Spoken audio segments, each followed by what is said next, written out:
they had some games that they had. You may not, and listen, I'm not saying you have to like it, but they had Quantum Break. They had games that were in, that was in, that's in Remedy's hemisphere. And these were things that were amazing back then. And I didn't see that coming out in the 360 era, ended hot. And I was like, this is right. But then you get to 2015, 2016, and then it just kind of, it changed, Yeah. It was just something like, so during that era, like when I saw what people were talking about, when people were just talking about straight exclusives, like it was true. Yeah. Like, PlayStation was sparse. That was not a lie. In fact, what was funny, Sony said that. It wasn't you guys. Sony officially said, like, hey, our first party is looking kind of sparse. And then, I don't think Sony, I think now companies are better in tune with the console war. I don't think they realize how fast the console war will latch onto something and then just use it against the company. But the whole sparse thing was something Sony said, right? And then that ran with it. Oh, sparse, Tim Dog, you guys, whatever. But to me, like I didn't, and it wasn't like I was a fanboy for PlayStation, because I even told Zaire I didn't buy my PS4 to 2015 because they were right. They didn't have the games. I didn't like what I was gonna do in 2013. Play Knack? Like what are we or Killzone? I'm like they were right, whatever. But then when people ask me, well, then why didn't you get an Xbox? I'm like, so when I saw the launch of Xbox and I saw the games they were getting, I'm like, something's off. Because Xbox usually comes out the gate with their own shit. Like usually you'll get like Gears of War or you'll get a Halo. You'll get something that's like big and whatever. And then when I saw they're launching with, all right, we got Rise, which was from Crytek. I'm like, it looks cool, right? But I'm like, and then Dead Rising 3, and I'm like, something's wrong. Like something, like after the reveal, I felt something was off with Xbox. Like something is gonna happen. Like something bad's gonna happen this gen. Because this is not them. Like something's off. Like where's Halo? Well, Halo won't be ready till 2015. I'm like, 2 years after launch? You're gonna release Halo? I'm like, holy shit, what about Gears? Oh, it comes out 2016. 3 years after launch, you're gonna launch your first Gears? And I'm like, oh, this is something wrong. It's good. Here. It's good that you kind of did that investigation work. Something's wrong. It don't feel right. And I see where you're coming from. Something's wrong. wrong. But the same thing I'm saying right now, that you have a situation. Look at how this year started. You've got Last of Us Remastered, but we won't even go there. You got Helldivers 2. You've got Rise of the Ronin, and you've got Stellar Blade. Now, what I'm trying to make a correlation here, when you buy a console, and this, I'll tie this back to the Xbox One again in a second. Yeah. You only care about, are these games that I just plunked $500 out of my pocket for this machine? Is this gaming machine going to give me games that another console doesn't? Like, what's the exclusivity? Why am I buying this box over the other box? You have to have a reason. So what I'm saying to you is going full circle right here, P-Rock, was we had Forza 5. You had Dead Rising 3. You did have that, yeah. Okay? You had Titanfall. Titanfall, I think, was a good catch. Well, that's what I'm trying to say to you. So, and don't get me wrong, Titanfall was kind of that thing. So when we're playing Helldivers 2 right now on PS5, that flash in the pan where people were like, this is either going to be big or it's not going to be big, that was Titanfall last. And that was a big hit. I know a lot of PlayStation guys didn't want to hear it, but it was a good game. That was a very good game. And you can't say you don't like it, because look at Apex Legends blew up, right? Vince took his shit. He took his talents out and he did his thing. So it is what it is. But like, that's the same thing I always say, P-Rock. And that's why early part of Xbox One really had a decent launch. Now you're right. Where was Gears? Where was Halo? And they had their problems with Halo, which they had problems with Halo again this generation. Right? There was the Xbox, Series X and S were supposed to launch with Halo Infinite, and it came a year later. And I say this on my show all the time. I think it launched with a lot of problems. You know what I mean? It was just empty. It was empty. I didn't say problems, because people say problems and they think it's it was a glitch or no. The campaign was fine. It just didn't have a lot of content, and the world was very empty.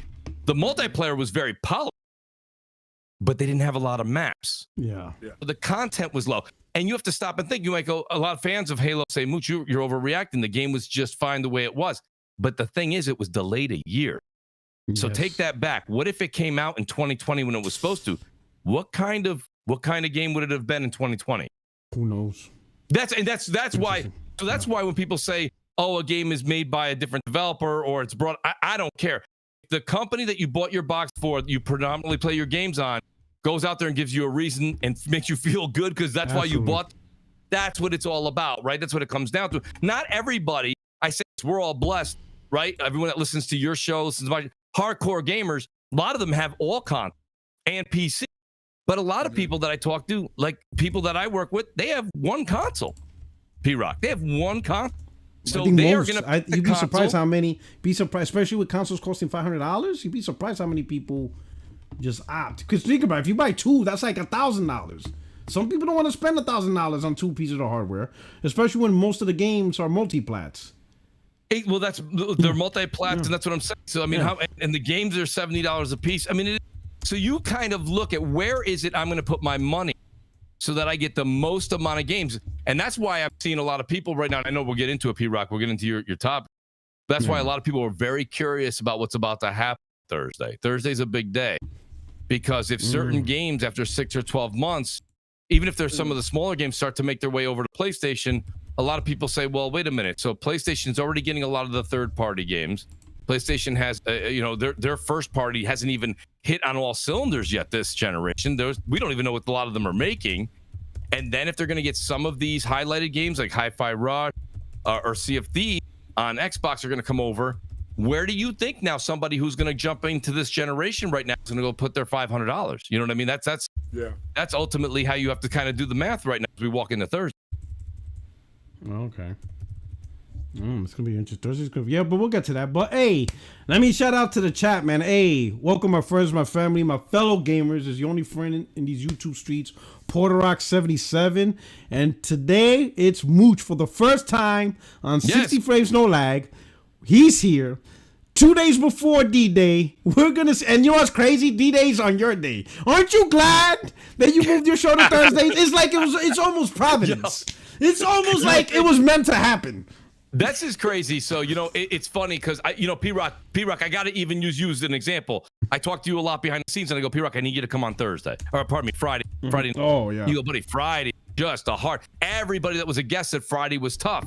So I said, you know what? Let's try Thursday night. And I got to tell you, call it whatever you want. Maybe it's just a shot in the pan right now, P-Rock, but Thursday's been hot. A lot of news coming out. This is crazy that it's going to be this Xbox podcast that they're putting on is legitimately going to be over roughly about 60 to 90 minutes before we go live on Crossfire. And, like I say, this is going to be a lot of fun, man, because this is going to be a great time to talk games and see what's going to happen. The future is changing in the console market. Hypothetically, I don't speak tonight on absolutes, and I won't do it on Thursdays unless we have a definite from Xbox and Man, you're going to get something. And the fact is that at the end of the Xbox podcast, it's going to be just a lot of something, and it's going to go right into your show.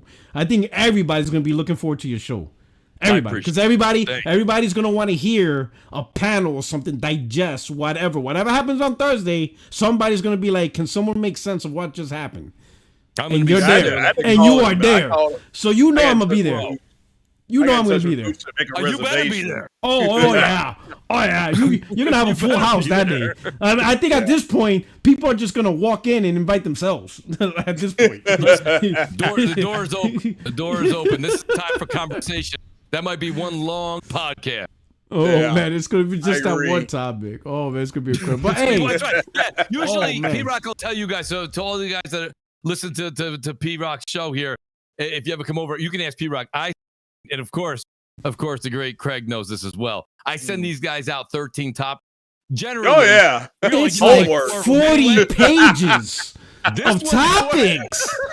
I'm like, what are we going for? It's like a PhD you're trying to go for. I'm like, Mooch, the first 3 is all you're gonna get. Like, I don't know why you waste the ink on this. You're not wrong. You're not wrong. This one here, all I'm going to send the topics out are: Did you watch the 4:00 show or 3:00 show? Make sure you watch Phil Spencer's show. Oh, That's the only thing we're going to talk about. And it's over my lunchtime, so I'm just going to be paying attention because it's going to be man. Oh my God! It's going to be something. We got to take notes.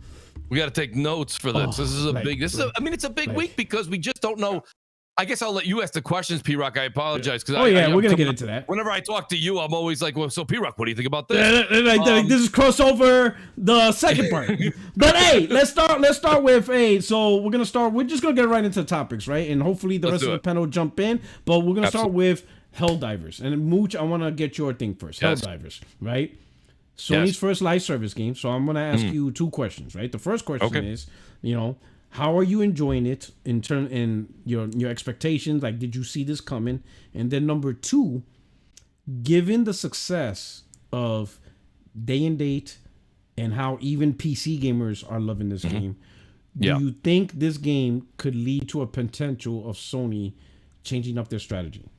We already know back in 2022, Helmut Holtz officially said live service games potentially could be Day and Date, so he was right. Everything else is wait and see. But is there potential they might be like, you know what? We might want to readdress this for certain games. But I'll give it to you. First, let me answer the first part. So the first part of your question was, did I see it coming? That's I think a part of why everybody, and that goes for up to 5 minutes ago. If you guys pull out your phones and take a look at Twitter, now known as X, but if you go ahead and take a look at Twitter real quick, you'll see people say, I had to do it. I'm buying this game right now. Mooch, I bought it. Well, that's what I'm saying. And I gave up on multiplayer. But you guys were having too much fun. And I'm playing these single player games. I felt like the guy left out. Like, what's going on here? Creative Cove. Shout out to Creative Kofi. Shout out to J-Dub City. Shout out to Gamers Gam. Shout out to all these guys. I mean, there's so many different groups of people. And then I've met so many people just jumping into my game and be like, yo, dude, I'm going to add you on. I said, it's fine. Dude, we've been gaming on, having a blast. The best part about this game is to answer your question. No, I didn't see it coming. No, I didn't see it coming. I think a lot of people didn't see this coming. So first and foremost, no. But at the same time, what an amazing game this is. And this is a small team. It clearly looks like that they didn't throw a ton of money at even like PlayStation side. They're having issues with the servers. There's issues, right? But the point of the matter, this has got those early growing pains that are going to probably metamorphosize into something that could be really great. And, you stop and you think, and this has been something I talked to J-Dub about this the other day. The thing about it is that I'm a big Call of Duty fan. Like, I do. I like it. I love Warzone. Anybody who follows me knows I'm on it almost all the time. And I sit there and I go, what is that next game? Now, I'm not going to jump to conclusions and say this is the next Call away. But what I'm going to say to you is that this is one of the first games that pulls me away from Warzone, pulls me away from Call of Duty. I came home, can't wait to play this game. After this podcast, I want to go play this game. That's something that we haven't had for a very long time. And I can go off on a rant, but I see M showed up. I see a lot of people are starting to show up, so I want to give the mic to them. But the second part of your question, though, P-Rock, no, I do not think, you never speak in absolutes either. Remember, never speak in absolutes. But I don't see them doing, just because when you have a game like this, your community is what is the longevity and the livelihood of the game. You have to launch these days console and PC with live service, period. End of story. That's not a discussion. But the single player experience, we just said this when we were talking behind the, you have to have a reason to own the box, to buy the box. Single player experiences, I believe, for at least this generation. Let's not go into PS6 and what's going to happen with the Xbox Series X Square. Okay, let's not talk about that. This generation, I would say, myself personally, Chad says I'm stuck. Am I cutting out, guys? I apologize. I hope my mic is cutting out. Yes, he's cutting. I hear him. Yeah, it is a little bit. Yeah, I thought that was me. Yeah. All right. Well, hopefully it stops cutting out. I apologize. You have to have that single player experience remain on the box for 12 months, 24 months. Depends on the game, right? But Herman Hulse came out and said that. So I do not think you're going to have that situation, P-Rock. I really, really don't. I don't think you're going to see that happen. Now, the question now, the rest of the panel and you is, this is right up that alley, just like House Marquee. I'm probably saying House Mark, pardon me. Right? This is a very inexpensive purchase, I think, P-Rock. This may be an acquisition. I bet you they already have something drafted. And that way, hopefully... So I think you are starting to cut out now. I think it's probably... Let me I apologize, guys. Let me check my I was telling P-Rock before Discord. the show. It may be Discord. It may also, I want to make sure that I'm using the right, those are on the right settings there. And Discord is set. But let me just double check something real quick. I'll fix it. All right. Let me move over to Craig. Craig, you've been playing Helldivers, right? Yeah. Oh, okay. I'm getting an echo. Okay, it's a good game. it is. We spoke earlier about this. Shout out to everybody that has jumped into my games. It's fun.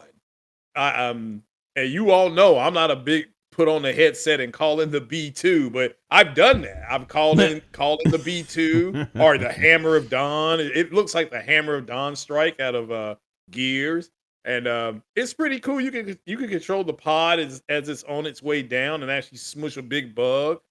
But it's fun, and my games are always open. So anybody can jump in. You just put out like an SOS, and this game is Jim Ryan's revenge on all these people who told you that Sony was going in the wrong direction, and because this is my understanding is a Sony funded game, just to kind of tell on what Mooch is saying. Yeah, it wouldn't shock me either if you woke up tomorrow or Friday or something like that, and they pull the trigger and get this company maybe in Q2. Sony's Q2, but yeah, I know people are at least online. I want to make that clear. Online, Instagram, and X. There is a clear push for them to look at picking up this studio. And yeah, somebody said in the chat that Jim Ryan's starting to look like a genius. Well, I mean, I've said before that maybe I always wanted his drop the mic moment would have been to buy a publisher, but maybe this is his drop the mic moment. You know, when he says, "Okay, this is a successful games as a service," and I don't know how the Suds game is doing because I haven't downloaded that yet. But yeah, I'm enjoying it. It's Starship Troopers. If you like that movie or the comic book, then you will probably like this game. But you do need to play it with other people, and because that's just the way it's set up. And you can run away from the bugs all you want to, but you only have 2 legs and they got 6 or 4. So they're always going to cover more ground and wings.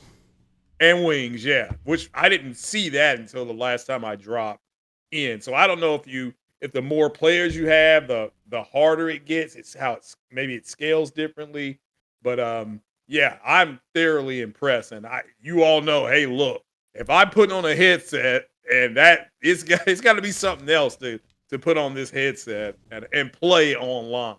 But I agree with Mooch. You're going to try to have at least a balance or something like that. And this is I want to make this clear. This is a good entry, and Jim Ryan can tip his hat because it's just it's solid. It's fun. You'll have fun just killing bugs. So and it really hooked me in, especially that first 20 minutes after I figured out how to actually drop down to the planet, because I kept hitting the button. I'm like, this is not working, but then it got working. So it's pretty good. Yeah, Impatient Fire, I called in the B2, and it's different because the bugs are always going to move. So the orbital strike takes about 5 seconds. So you have to try to anticipate. Yeah, you have to anticipate where they're going to be in 5 to 7 seconds. And sometimes you'll miss. You'll just miss, and because they're moving. And so that is fun. And you can see, I was playing with somebody the other day, and I'm landing the plane now. I was playing the other day with somebody, and it's just fun. You don't know these people from Adam, but it's just fun trying to coordinate different attacks. And you're telling the guy, okay, I'm on your left. I'm at your 7 o'clock. I'm at your 3 o'clock. We need to, and the bugs will come from behind you. The bugs will come from behind you. Yeah, go ahead. Craig, one of the things that you just brought up was an article. By the way, also, please, guys, let me know. I made a couple changes. Let me know if my audio. Yeah, sounds better. Okay, thank you, guys. But Craig, you made a good point right there. One of the things that really comes down to this game being the hit that it is one of the things I think that used to piss us all off as multiplayer gamers. Friendly fire. Like, friendly fire is something I generally hate in a game. But like what you said, when you're playing with randoms now, out of nowhere, they say my volume's too high now. I got you. I'm gonna take care of it. That might be why. I don't know. Don't do nothing. Don't do anything. I'll take care of that. I think that's because you put me up. Yeah, because I put probably you well over. Yeah, you put me on max. That's why. Yeah. Okay. You could probably bring me down to 100 now. Actually. Yeah. But we could try a little higher if you want. But yeah, the thing about it is that I think when you have friendly fire on, when you have randoms coming into your game now, there's this unprecedented, I don't know how to say it, teamwork between you and somebody you've never met in your life before to know that you got to work together. There's no way around it. Like people will tell you, if you played this game single player, this game is handing it to you. So you're getting handled. Yeah. You're right. So Craig, you got to play the game the way that they intend you to play the game. It's a unique thing. I thought when I saw Friendly Fire was not able to be turned off, I was like, oh, this is going to be a problem. It's not a problem. It actually makes the game. Yeah, I agree. Yeah, it just you're learning on the fly, but it's fun. And I know Porter Rock did that video where he just said, "Okay, you all got me with the FOMO." That's everybody's having a good time. So but yeah, it was better. It's better than I thought it was going to be. I did not realize how addictive it can be. And again, I can't imagine if you get a team of people just on there and people are playing. Mooch, I'm sure you've seen this. They're playing for 6 to 10 hours. On the weekends, which is unheard of, at least for me, people in my friends list. I get advice all the time, like I can't play, I'm working or I'm taking a break from it because I don't game a ton during the week. I played last night until almost midnight. I got to get to work. You know what I mean? Like this is what I'm talking like those, you got something. Yeah. When you got people playing like that, you said our friend, I got friends on my friends list also playing 6-7 hours. I can't even play like that till we get to Saturday. I need Saturday to get here. But I'll still get 3 hours in there. I don't care. So no, man, and the only thing I'm hoping it's not, to go back to P-Rock's original questions, I hope it's not a flash in the pan. I want to say to Arrowhead, do us all a personal favor. Whatever you have to do, A, fix your servers. B, keep the content coming along. Yes. Keep it coming along, because in all honesty, all you need is for this thing to go 2 or 3 more weeks or 4 weeks, 5 weeks, and there's no content. You throw something out there. Small changes, don't care. Throw us out. You want to keep that community hot right now. And right now it is, because it's got people streaming it. You've got, listen, 2 of my friends picking this game up. They're like, I see you on there. These people I talk to every day, they're like, yep, I'm picking it up. Because it's just something different. People have been looking for another shooter that is not Call of Duty, Battlefield, fill in the blank. Yeah. All right, let me hit up the super chats. I don't disagree. We got Jimmy Harrison. He says, much love, brothers. Sup, Mooch. All right. Hey. What's good, thank Jimmy? You so much, Jimmy. Yeah. We got Grizzly Bear King. He says, Mooch, Extreme on Crossfire. When? When?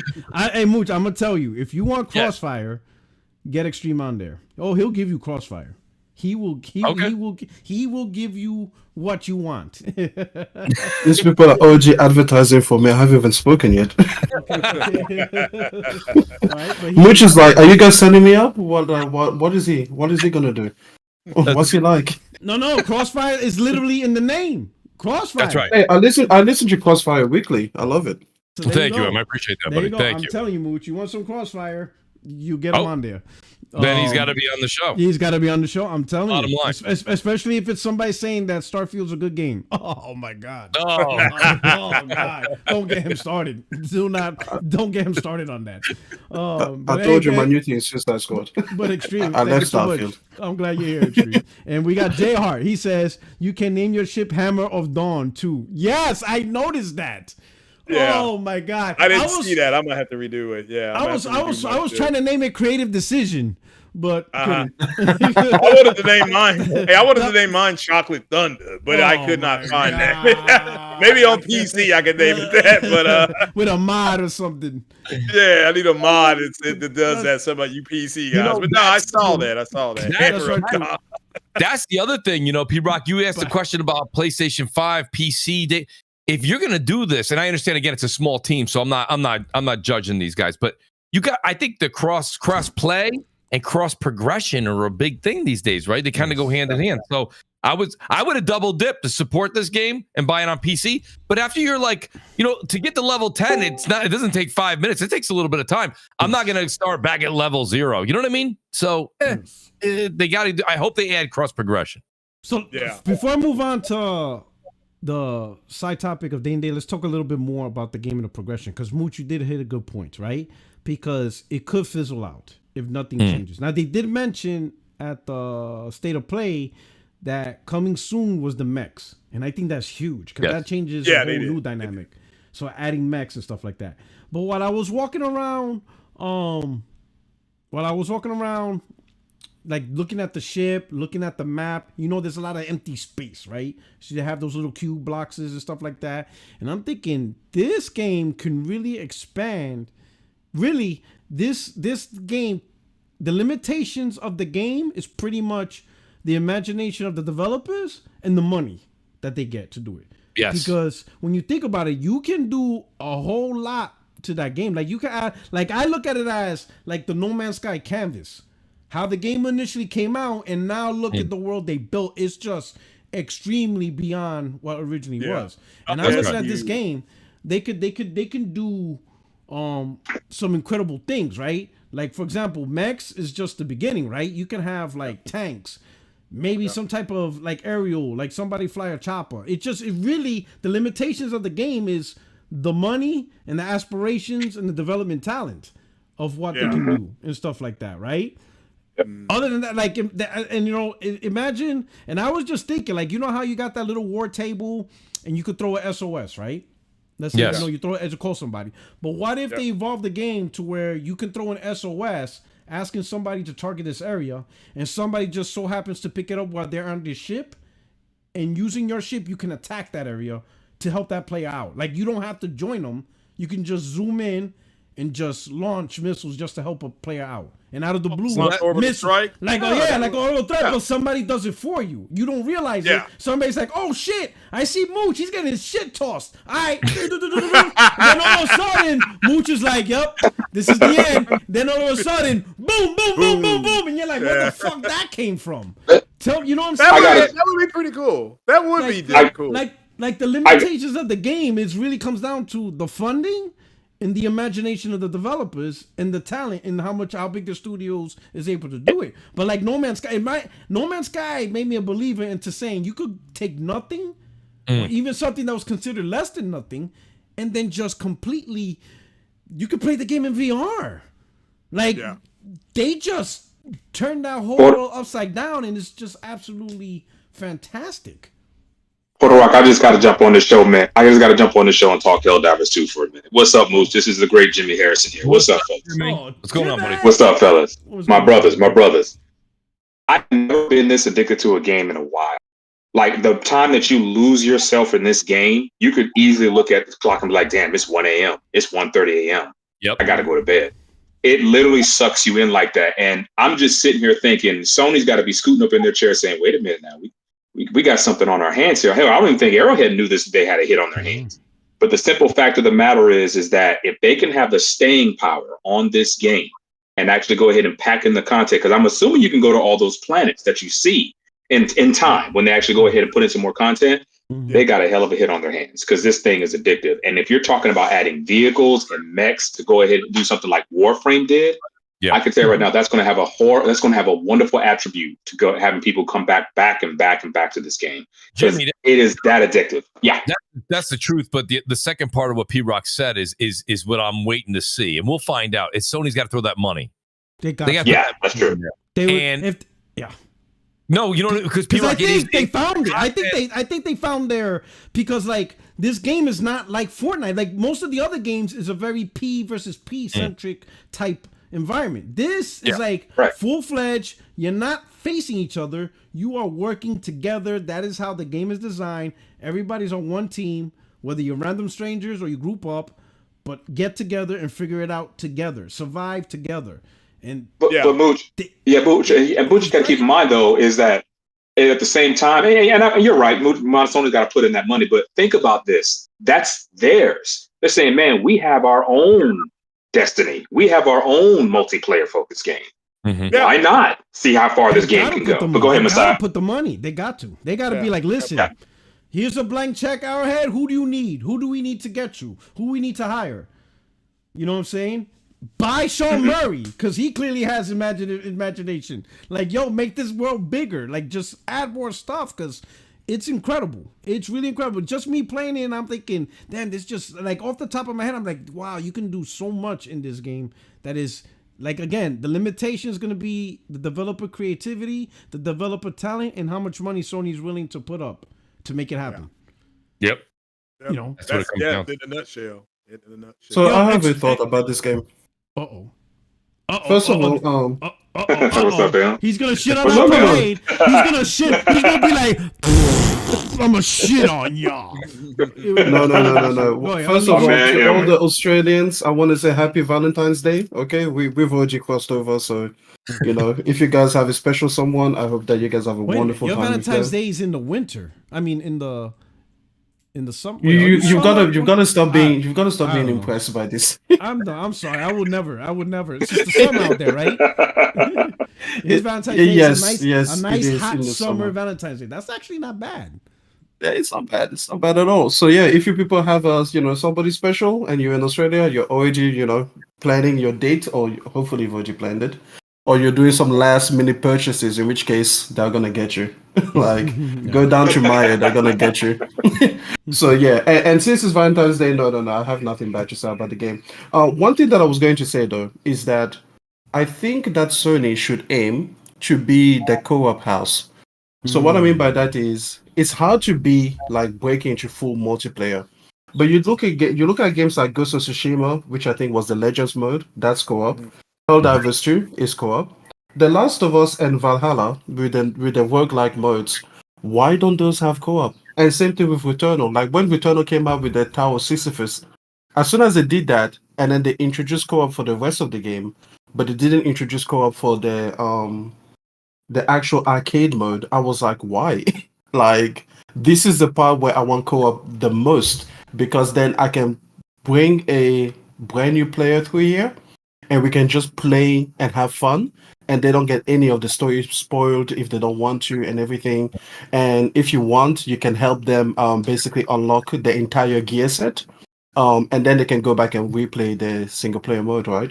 So I was like, again, why does the Sony aim to be the online co-op kind of house as one of the staples of the multiplayer lineup, and then they can try the PvPs and they take you on 4 nights and everything like that. But if they don't, they could fall back on this Helldivers 2 kind of situation and be like, hey, at least we have this. He makes a good point, P-Rock, because to be honest with you, that's a market that's kind of been untouched for a while in the co-op realm, right? So that was one of the things I thought that was very, very strong in the Gears of War franchise, to be able to go through with a friend or two and you go through the game. That was a big deal. If you stop and think about it, and what was the other game that was quite successful in the 360 era? It was PS3 era. Was it Army of Two? I remember that. Right? I remember that too. Yep. These games encouraged exactly what Em was just talking about, and that's a market. I'm not saying it has been completely left off, but it has been neglected. It hasn't been utilized, and that's something that again, this game here, yes, you could play up to 4 people. But even just you and a buddy running through, it's an amazing thing. It feels good. Like I said, Halo, Gears, they kind of owned that for a very long time. As I say all the time, I think Halo and I think Gears have slipped a little bit from grace. So now that market is kind of open, because all it really is now is what? It's Battle Royale, or it's like those DMZ games where it's this massive, massive world and you can go through with a buddy, but I mean, it's not that same. We've got to get through. This is unique where you have your missions in Helldiver 2. Then you have side things that you can do to better your character, get currency in game, go out there. That's the other thing. I see a lot of controversy right now with the whole pay to win thing. I don't quite see it that way. I have not spent out of the I spent $40 for the game. I have not spent one more dollar on this game, and I continuously do as much as I can to eliminate and gather everything on the planet before I do evacuation. And I have picked up new outfits, new guns, new symbols, new emotes, new everything, and I'm just playing the game. So I'm not saying that maybe somebody on the panel will have a contradict that and say, no, I think it is pay to win, because I'd be all ears to hear it. But right now, I don't ever feel the need to have to take out the credit card and buy any game currency, because I feel like it's all available right there. And I'm having so much fun. I'm playing with 3 people. One person goes, I got to drop. Somebody else jumps right in. Like, it is just quick. Yeah, it's that fast, and I'm not worried about getting the currency in game. It's just happening as a matter of fact. So the game is just, sometimes they just say perfectly balanced. Now, I don't mean it's a perfect game, but it's balanced in that essence where I don't feel like I have to put more money into it. I'm never looking. People are just jumping into your game. Time just flies. Mooch. So it's Mooch, a recipe. Go ahead. I felt like I was at an arcade last night, and people were just standing in line waiting to jump in the game. Like we had a party of literally 7, and they were like, "Hey, you guys already got 4? Yeah, well, I got next." Wow. And somebody jumps out and says, "Hey, man, I'm going to bed," and they jump right in. I mean, that slot was filled up. It almost brought me back to my damn childhood. It was insane. Go ahead, my brother. Yo, boo, I'm back from Grindscation, man, and I could not wait to get back and play this game. But I heard you guys talking about it, and I have to give my 2 cents. What's up, everybody? How you doing? I'm with you, man. What's up, man? Listen, so I'm gonna tell you this. Like, we played with Mooch and a whole bunch of grinders I played with and stuff, dude. But I'm gonna tell you, I played one by myself. Just did a mission of holding down a fort, and I dropped a beacon down. And that kind of signals a help that, like, you know, for people to join your game. It opens up your game for people to join. And I tell you, one of the coolest things was that when you, like, I was down and out, man, these bugs were coming all around, and all of a sudden you just hear zoom, zoom, like the 2 Helldivers just come down and 2 other guys just show up. I love that sound, man. Man, it was just the sound in that game is awesome. Like when you make those drops. When those drops come in the weapon, man, it just makes like you just back away going, yo, it's such impact. Man, I was like, this is what ODST should have been. Like, they need the ODST game like this. Dude, it was wild. And that's the way these guys are dropping.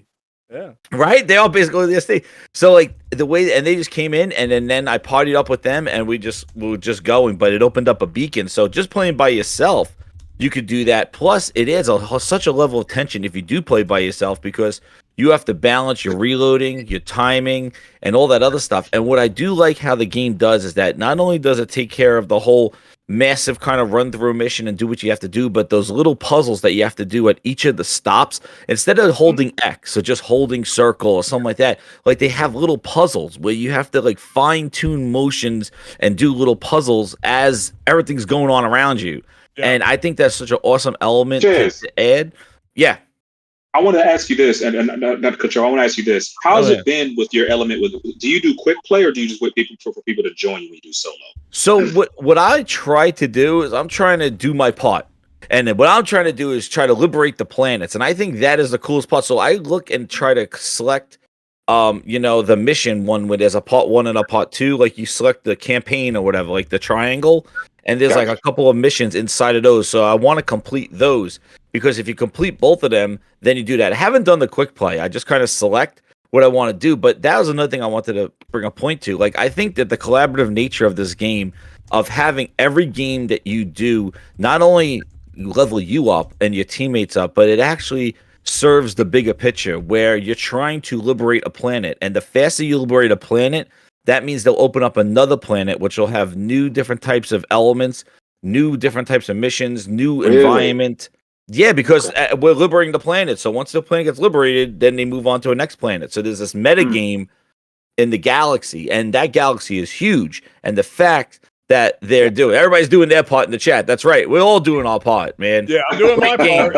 I'm doing my part as well. Are you doing your part, citizen? We're doing our part. Dude, I'm telling you, man. And it has humor in it. It has it has a real slick kind of menu system in the sense that you're on your ship. Your ship name is on the ship's name, almost similar to like a Destiny type thing where everybody has their ship. And actually, I saw some people saying like you could look down at the planet and see the beacons that are actually going on with the war. Yeah, that's true. That's going on. Yeah, Isn't that crazy? Time. Yeah, it's in real time. Crazy. So but that adds to what P-Rock was saying. He said, imagine what the future of this game could be. If we're already seeing those beacons and you're seeing that shoot down from the ships above, when you, P-Rock, when you said you throw the SOS or you throw whatever they're going to call that other, whatever that tool would be, you could literally say, why, if we can already see the beacon shooting down, then what you prescribed could definitely happen, right? Where you could be helping somebody from your ship and just see a ship. Right? I think we saw it. Like you look up, you see a ship, and it's like everything that you're calling in is coming from. It's coming from your ship. Yep. It's fun to think about this because we've been thinking next gen and next generation, and we're at a point right now where it's like they need to step outside of their comfort zone. This game's got that capability to it, and the game doesn't take itself serious. That's what's so great about it. You hear the voice acting in it. I don't care how many times I've played this game for about 10, 11, 12 hours. I don't know. And at this point, I'm already at the point when he's still screaming when you let off like one of those 150 round. That is so cool. Like, yeah, get some. Get some. I'm like, oh my god, this is so amazing. Like, I'm waiting for that. I'm waiting for that stream where I just see people play together drunk. That's just going to be so hilarious just to watch. I'm sure that's coming this weekend. Yo, I put a clip up on Twitter where I was like, Hellbomb, what's that? And dude, I blew across the screen. I was like, pfft. Somebody dropped a Hellbomb and I didn't even know what the hell was going on. And my guy just went ragdoll. And I love the gore in it, the dismemberment. Dude, it is great. And also another thing, like Mooch was saying, next level stuff. The fact that you get area damage, body, like limb damage, like you get hit, if your leg gets hurt, then you limp. If your arm gets hurt, then you cannot aim down sights good enough. And it's awesome because it's not just it's another element to the game where and they make it real easy to get rid of it where you just do a stim pack. But the fact is like having that limb damage changes up your gameplay. Trying to get away, they maim you first and then you can't walk. And then, now they got you, and you got to get out of there. It's really awesome. Like, and the game looks good.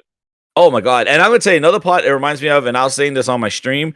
I was playing Mooch. It reminds me of Mercenaries too. Like when you do all those airstrikes and call-ins. Like Mercenaries was, dude. I love that game when you just call in airstrikes and just carpet bomb things, and that was the best part of that. And I love all the area effects and the orbital strikes and all that stuff. It's great because it just adds another element.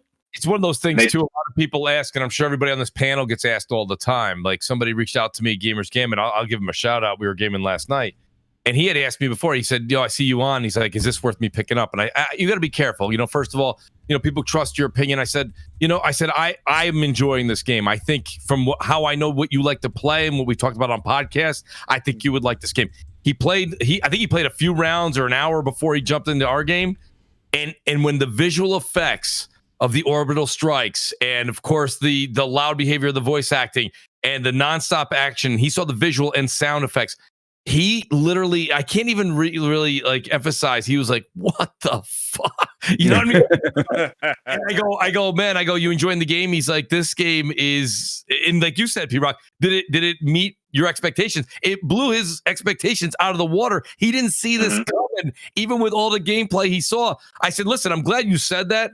Because I said, it's not easy for me to sit there and say, I think you should pick this game up, and then you hate it, and you spent $40. You know what I mean? He goes, no, but he goes, first of all, I would not have held that against you. I was asking your opinion. He goes, second of all, this game, he goes, I probably would have paid $60 for it, So he was enjoying himself. So shout out to Gamers Gambit. But I'm saying that's something unusual. I just don't remember I haven't had conversations like this about a game that came out of nowhere, really, right? In a long time with the community. I know. And also too, when I landed on the other side of the planets, and I went to the other planet and dealt with the robots, man.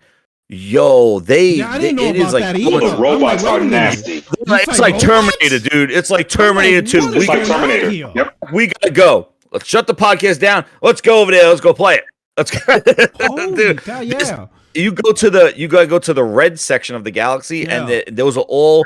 They're all new enemies, like bots that have they're all just they look like Terminators, and they have all different types of mechs. There was like an ATST type thing, or whatever. Some guy was riding. I haven't extracted yet from the robots. They are no joke. No, they're not, man. Alive. They got chainsaws, and it's such a different atmosphere, especially if you play it at night. The lighting, their eyes glow up red. It is like like Aliens, and you got Terminator, like with these two enemy types. Like it's pretty wild. This game really takes advantage of the Tempest audio. If you have a good audio setup or something of that nature, you are in for a treat. And the dual sense as well. Yes. And the dual sense as well. When you call the orbital strikes, also too, you don't auto reload, and when you reload, you lose your whole clip. So when you're you feel your clip going down, you'll feel the trigger actually start stuttering. And that means that you got to reload. The other thing, too, is when you're walking, it also has elements, I would think it pulled a little bit from Death Stranding in the sense if you're walking through mud, if you're walking, the terrain affects the way you move. You feel the resistance. You feel the resistance, and you feel the vibration and the control that you're slugging through mud in addition to the animation. So the DualSense also adds another element too, man. It's wild. That thing, the battery kind of lasts, I think, about 2 hours if the vibrations in that game. I'm Wild. playing on PS5. I'm sure everybody on the panel is playing on PS5. If anyone's playing on PC, let me know. I was curious if they have the DualSense support for PC. They should at Steam, right? They should have It it. would. I I was playing with a guy last night who was on a Steam Deck, and he said it was running fine for him on a Steam Deck. Granted, that was pretty good. So we were playing crossplay, but this game is addictive, man. I mean, I've had people there on the West Coast and like, you getting on? I said, well, yeah, I'm getting on now. I said, cool. I'm gonna get on right now. I'm on my lunch break. I'm like, I need damn. some West Coast peeps. Because I was playing by myself last night and everybody's asleep. That's it. Which is good of the game. All my East Coast friends are out. They're like, Puerto Rock, you're too late. We're going to bed. We already played 12 hours. Where the hell were you? You know? But what I like about this is the little details. And let me tell you certain significant details that maybe you guys haven't. I'm sure you noticed. But like me being in the military, certain things that really like did a good job. Like number one, reloading your magazine. If you reload too early, you lose your rounds. I'm like, that is amazing, because it even tells you if you try to reload and your mag's not, completely empty, you lose those bullets. Yep. That's amazing. That's absolutely amazing, because it teaches you the discipline to know when you need to reload, and then also no auto reload. You could click that trigger all you want. You got to reload, and what that does, it forces you to be more disciplined with your shooting and stuff like that, especially with a team, right? Makes you more conscious of what you're doing shooting, right? Also, the fact that friendly fire is always on, absolutely brilliant, right? Absolutely brilliant, right? Because it forces you to be more strategic with how you attack things, what you're gonna do. Even like before, when I was playing myself, maybe like this was like a couple of matches where I was able to get the auto machine gun where it shoots on its own, but I didn't know it shoots 360. So I'm attacking, all of a sudden it hits me. I'm like, what the fuck? And I'm like, shit. So now I'm like behind it, following it around, making sure it don't shoot. I could imagine Rock but that's brilliant. Gets shot by his own guy. It's shot on a turret. Yeah, it's absolutely you're right. Those little it even says it when you unlock it. It says that like this thing does not it does not it shoots wherever the enemy is, no matter who's in line of sight. Your turrets can shoot you at that. Your turret says it says it in the turret thing. The auto turret. It's absolutely brilliant. The auto turret. It is so and then like the way that you could also there's like the looting element that there's like down ships and side missions and other things on the map, and the maps are procedurally generated, and also it has elements that reminds me of Left 4 Dead, whereas like you feel like there's some sort of like there's like you hear the music and then there's a bug nest found, or like if you stand around too long, like bugs will start to spawn. Like you kind of feel like the game is like watching you and stuff like that, like as you're playing, and like adding random encounters and stuff like that. It's such an awesome element. So Jez, and I just want to ask a question. I know Rocky got at the topics and things of that nature. I just had to talk Helldivers. So when you liberate a planet, does a new one open up that you know of? So if you look at the planet, you'll see how much liberated, and at the end of each mission, you'll see how much your mission did to liberate that planet. Usually, it's like a notch, like it doesn't even do that much. Got liberated in this amount of time. I thought that was just aesthetics. I didn't think that actually. No. So when those planets get fully liberated, I believe they open up. I haven't checked it recently, but are those two same planets liberated? Are they fully liberated? There's like 9 planets that were liberated. Yeah, see, last week there wasn't 9. There was only 2. Because yesterday I was hovering and it says liberate. I'm thinking, this is just aesthetics, like liberated. I didn't know. But if you look at the planet that you choose your missions on, first off, you'll see that there's a progress bar that says liberated, and then every mission that you complete, the world, like it's a meta game. So every mission that everybody ever does, we're all liberating that planet. We're doing our part. Incredible. And then when that gets fully liberated, I assume they're going to open up another planet that's going to have different elements. Like, the other one has like ice and snow, and it has, so each planet has different elements. Also, depending on where you choose your mission, if it's on the dark side of the planet, it's a night mission. If it's on the day side, it's a day mission. You'll see. That's nice. You know what's hilarious? These developers, because they start out with an indie game, right? And now you could say, this is their AA game. And they're thinking, we'll probably at any given day have 10,000 players. so we'll have time to build more missions. Not knowing there's like a legion of enlisted million, and they're going through each planet like every day. A new planet's liberated, and these guys are like, what the hell? We're like, what? They liberated 10 planets in 2 hours? We can't, like, what? This was supposed to be 3 years. So if you think Somebody about from it, the back screaming, make more planets. Make more planets. Just copy and paste. Then used to play Starfield. Just copy and paste it. It's all right. But if you think about it, as we liberate planets, as more people keep playing the game, more there's potential as a planet gets opened up. Now you have new content, a new environment, a new biome, all different biomes that's procedurally generated, different types of missions, maybe new enemy types. It could introduce that. So the game naturally opens up planets to add content. So the content is dependent on how much we play. We'll be given how much we do our part, and then they do their part. From my understanding, the other ships that you see way on the other end, those are other people. From my understanding, I could be wrong. That's crazy. Huge war game going on. It's a meta war game. It's all there. That's crazy. Strategy that's nice. Where the content is locked behind just simply playing the game. You just don't have access to it. You want they could introduce all new. You got to stuff. play. You got to win. You got to be victorious. You got to liberate the planets to see some stuff, right? But I like the part where you guys said like that. There's already you have 2 vast different enemies. You have the bugs, and they also introduce the red robots. Side, yeah, the which to robot, me speaks to creativity, right? Like how much more new enemies they can introduce, how more new creative. There's a third faction apparently. If you play the first game, which I never played, but somebody told me that these are the 2 enemy factions. There's a third faction from the first game that they're probably going to introduce too. There's a third faction. I don't know what they are though, but there's another faction of enemy. But these 2 factions were in the first game. And apparently the first game was similar to this. It's just now they've added so much more to it and made third person. It's a top-down shooter as well, right? Yeah, it's a top-down twin stick. So let me hit. See, Rock says 3 faction emoji. Yeah, let me hit up the Rock. I can tell you right now. Luminance. Let me hit up the super chats before we're too far behind. We got Clankstar. He says Xbox Biz update got pushed back to Thursday, so Phil could take a break from Diablo to play some Helldivers 2. and you know he's offline too. Like nobody sees him on because he learned his lesson from Diablo. All right. Oh man, thank you so much for that one. Metro Night Gaming. Helldivers, Fight for Humanity, coming to theaters in IMAX 2025, a Sony Pictures film starring Tom Holland. He's doing this, but that guy's gonna be in every movie. Oh my god! Yeah, he's mine with the Tom Holland joke. This will actually be a great movie. Like you guys play seen what was that Tom Cruise one where he like spawns every day.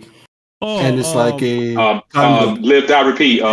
Edge of Tomorrow. Edge of Tomorrow. Yep. That's it. This will be an amazing Edge of Tomorrow style game. Okay. Like, this is already a movie. It's called good point. I mean, technically, Starship Troopers. Yeah, but Starship Troopers is old. I never seen it. Like, I need a modern version. In other words, remake it to 4K. But Rock, you might be playing. You might be playing, but I think there's some truth to what you said because I guarantee that studio they're like, guys, we ain't taking no days off. This thing's a hit. Like there's like 5 guys, and they're like, holy shit! Like what? They're looking at Sony like, we didn't plan for this. We thought 10,000 people maybe on a good day, on a Saturday. Not he even said like, man, you guys are just like playing this game too much. We can't keep up with the servers. Like we need more servers. We need more people. And they passed it today, didn't they? Or was it yesterday? They passed. I'll be honest. I think it was yesterday. If I'm home in Halls, I'm writing checks now. I'm like, listen, get up to LinkedIn. Let's hire some people. Here's a blank check. Whatever it takes. Not to say that all these executives listen to us, but here's the thing, though, P-Rock, that's really important. If you're going to get into the live service business, what did we say? We've been saying this on all of our podcasts for the past year or maybe 2 years, since we've at least seen Sony's been dipping their foot into this like games as a service, live service. When you are going to do this is a lesson. You have to go full. You have to go 100% every time. You just did it yourself. I think the devs even thought, hey, 10,000 people, 20,000 people playing this. No, you have 1 million people running through this. Servers were not ready. Money was not thrown at it. If you were going to go into the live stream, You have to listen. You have to take each game so serious. You have to have the servers ready for 1 million. Even if 25 people show up, you need to have the servers ready because they are right now. Listen, I think they're fixing things as they kind of go because today I heard was a lot better. But I'll tell you, last night I was supposed to play with a few different people, and a couple people were like, "Yo, F it, I gotta bounce." We waited an hour, and the servers weren't picking us up. Listen, you're not always going to get the good graces of all the customers to do this and gamers to wait around. So what I'm lose them, when you want to get into the live service business, you have to be prepared for 1 million people day one, whether you have 1 million or you have 2. You don't know. Because if you don't know, but that's the thing. That's why this is such an expensive risk.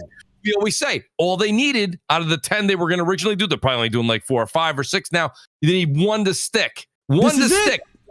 And that's fine. Yeah, if this is, you did it. Put the money in there. Make this thing work 100%. Shut down the other 4 projects. Put the money in this one. That's it. Exactly. Hey, bring Bungie over. Let's bring Bungie over. Let's use that purchase for something. Isn't that live service kind of failing? Let's put them on something good. So the thing about Destiny, it always goes ups and down. It's like it's one of those long gradual games. It'll have its hits, but then it'll have its failures, and then it'll get back up. It's like a roller coaster ride with Destiny. But I think overall, but that's a separate topic. Mario. No, that's good because when they fire developers from Destiny, we know where to put them. So that would be great. Here you go. Mario Heat. He says Chocolate Thunder celebrating Valentine's Thursday. Ooh, I think he's talking about. He's gonna be doing something. Mooch, please don't ask who Chocolate Thunder is. Do not get Craig Harris. Let's just leave it alone. Just leave it alone. Harry. That's Johnson. something you don't want on Crossfire. Yeah, let's just leave that. We'll just leave that. We'll just keep that locked. Harry Johnson. Export begging has begun. Oh man, these guys. Listen, it's your bosses that want to put games everywhere, not us. We're just enjoying the ride. And Navenzor, we're getting Silent Hill. Xbox has Silent Phil. Blaze, get your ass up in here. It's a party up in here and stuff like that. Wow. Man. But hey, I think we call it green. Right? And what I'm really happy about is it was a small studio. I love seeing small studios grow and get bigger. Right, like you said about Hello Games. This one, Hello Games. I love an underdog story. I absolutely love an underdog story. And Arrowhead, they got themselves a hit. What started out as an indie, now started this. One point I do like what Extreme said. In a world of PvP multiplayer, why not Sony? You know what? We're not gonna do the PvP thing. Because there's so many out there and so many people focused. And you can just say it's gotten so serious that people are cheating. You got Cronus. You got all this nonsense because people just want to beat the shit out of everybody. Well, Sony could be like, you know what? We're not going to do that to our fan base. We want our fan base to work together. So we're going to focus more on co-op, built from the ground up, great mechanics. That's the game. Everybody plays together. You don't have to worry about cheating. You don't have to worry about Cronus. Just side by side, get up in there and wreck some shit together. So P-Rock, I absolutely agree with that because that's one of the reasons why. Because I know no one's gonna call me a racial slur over this game. They're just not. Because everybody's together, one team, one fight. All we got is us. Let's make it happen, and I love it. I absolutely love this. I love the co-op. I saw somebody in the chat just bring this up, P-Rock. This kind of is a really good topic to talk about considering Helldivers. Let's talk about this. So the new Bungie game is supposed to be Marathon, right? And I was told that Marathon was going to be an extraction game, right? Very similar. Yeah. Right? Well, the premise, of course, not the world, not the enemies. I thought it was going to be like that Turkov game. I never played it. What was that? Oh, we got Blaze up in here. Blaze coming in. There it is. He has a reverb. He's like, yo. It's a celebration. It's a celebration. For a minute, I'm thinking celebration. For a minute, I'm thinking quality games. For a minute, I'm thinking we got Fresh and Fit podcast up in here. Like, what was that? Hey, Blaze, I'm a big fan of your channel, man. I just want to let you know that, brother. Oh, man. I appreciate that, man. I appreciate that. Oh man, we got a full house here, man. Okay, I'm gonna drop out a little bit. I just had to talk to Helldivers though. Let's get Blaze, Helldivers. You loving it? You feeling it? I love it. What we doing it? Bro, I got 60 hours in Helldivers 2 already. 60. Oh, shit! Playing. The game's only been out for 50. Oh, I'm not telling you I took a shower or anything. I'm just telling you I played 60 hours. Oh, wow. I'm a level He says, 20. Don't ask anything else. Yeah, that's it, bro. The game is a lot of fun playing with. Listen, I know everybody says, "Oh, playing with your friends," but like legit, it is some of the most intense gameplay. The guns, all the guns sound awesome, punchy. All the effects when you're bombing shit, the napalms, the shit looks gorgeous. It's like eye candy. This shit looks beautiful. And like the coordination between you and your teammates, it has to be on point. These dudes talking pay to win. I'll slap the shit out of all these fucking idiots, PC bots, all these dudes. They don't know what the fuck they're talking about. They haven't played a single fucking minute of the game. There's literally 4 items in the shop that you can buy, and 2 of them have no perks attached to it. They're completely cosmetic. And then the perks that are on the armor, they're already in the game and you can earn freely. So it just, I don't want to make this a negative thing. I just want to say, for the record, Helldivers is an excellent game. And this is why Sony should continue down the road of just, this is awesome. This is Arrowhead had a player base of 6,000 on Steam. We can't go by PlayStation and PS Vita because we don't. That's why I'm sick of these Steam numbers. But you know what? Steam's the only one giving us concrete numbers. You feel me? So they had a player base of 6,000. Like, do you understand the jump from 6,000? This came out in 2015 on PS3, PS Vita, and PC. And to have a 6,000 player base and to jump and quadruple it, like, it's just I'm happy for the studio, and it really is an excellent game. Blaze, did you pick up the jetpack yet? I just got that. It is. You gotta use that jet, because when you first use it, you're like, oh, what the fuck? Because people think it's not. See, you made a mistake. You called it a jetpack. It's called a jump pack. So people think they're gonna be flying around. Yeah. So I'm not gonna be flying around. It's got to recharge, but it can get you out of sticky situations for sure. Yeah. Well, hey, Starfield's got a jump pack, so that's. Oh, there we go. Let's leave that alone. Hey, but I want to segue to what, and this kind of leads to my second question I asked you, Mooch, and I'm glad Blaze brought it up. He said, talking about Steam, but so far that is only the realistic metric of how successful the game is, because we won't know anything on the PlayStation side till maybe like a month, or when Sony decides to say something, right? And this is why I asked the second question. I want to go back to you, Mooch, but I want to add a little bit of seasoning to my question.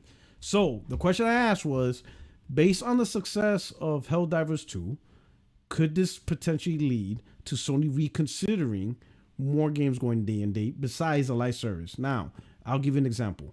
Notice how Blaze said, using Steam, we get a good actual picture of how successful the game is, because they get real-time information. That's right. How many people playing, concurrent, whatever. Let's rewind time. Rewind time. Let's go back to 2021, right? Okay. Returnal. Would you still launch Returnal the way it launched, or would you now put it day and date with Steam, and we can see live with the heat and everything on how well that game can do?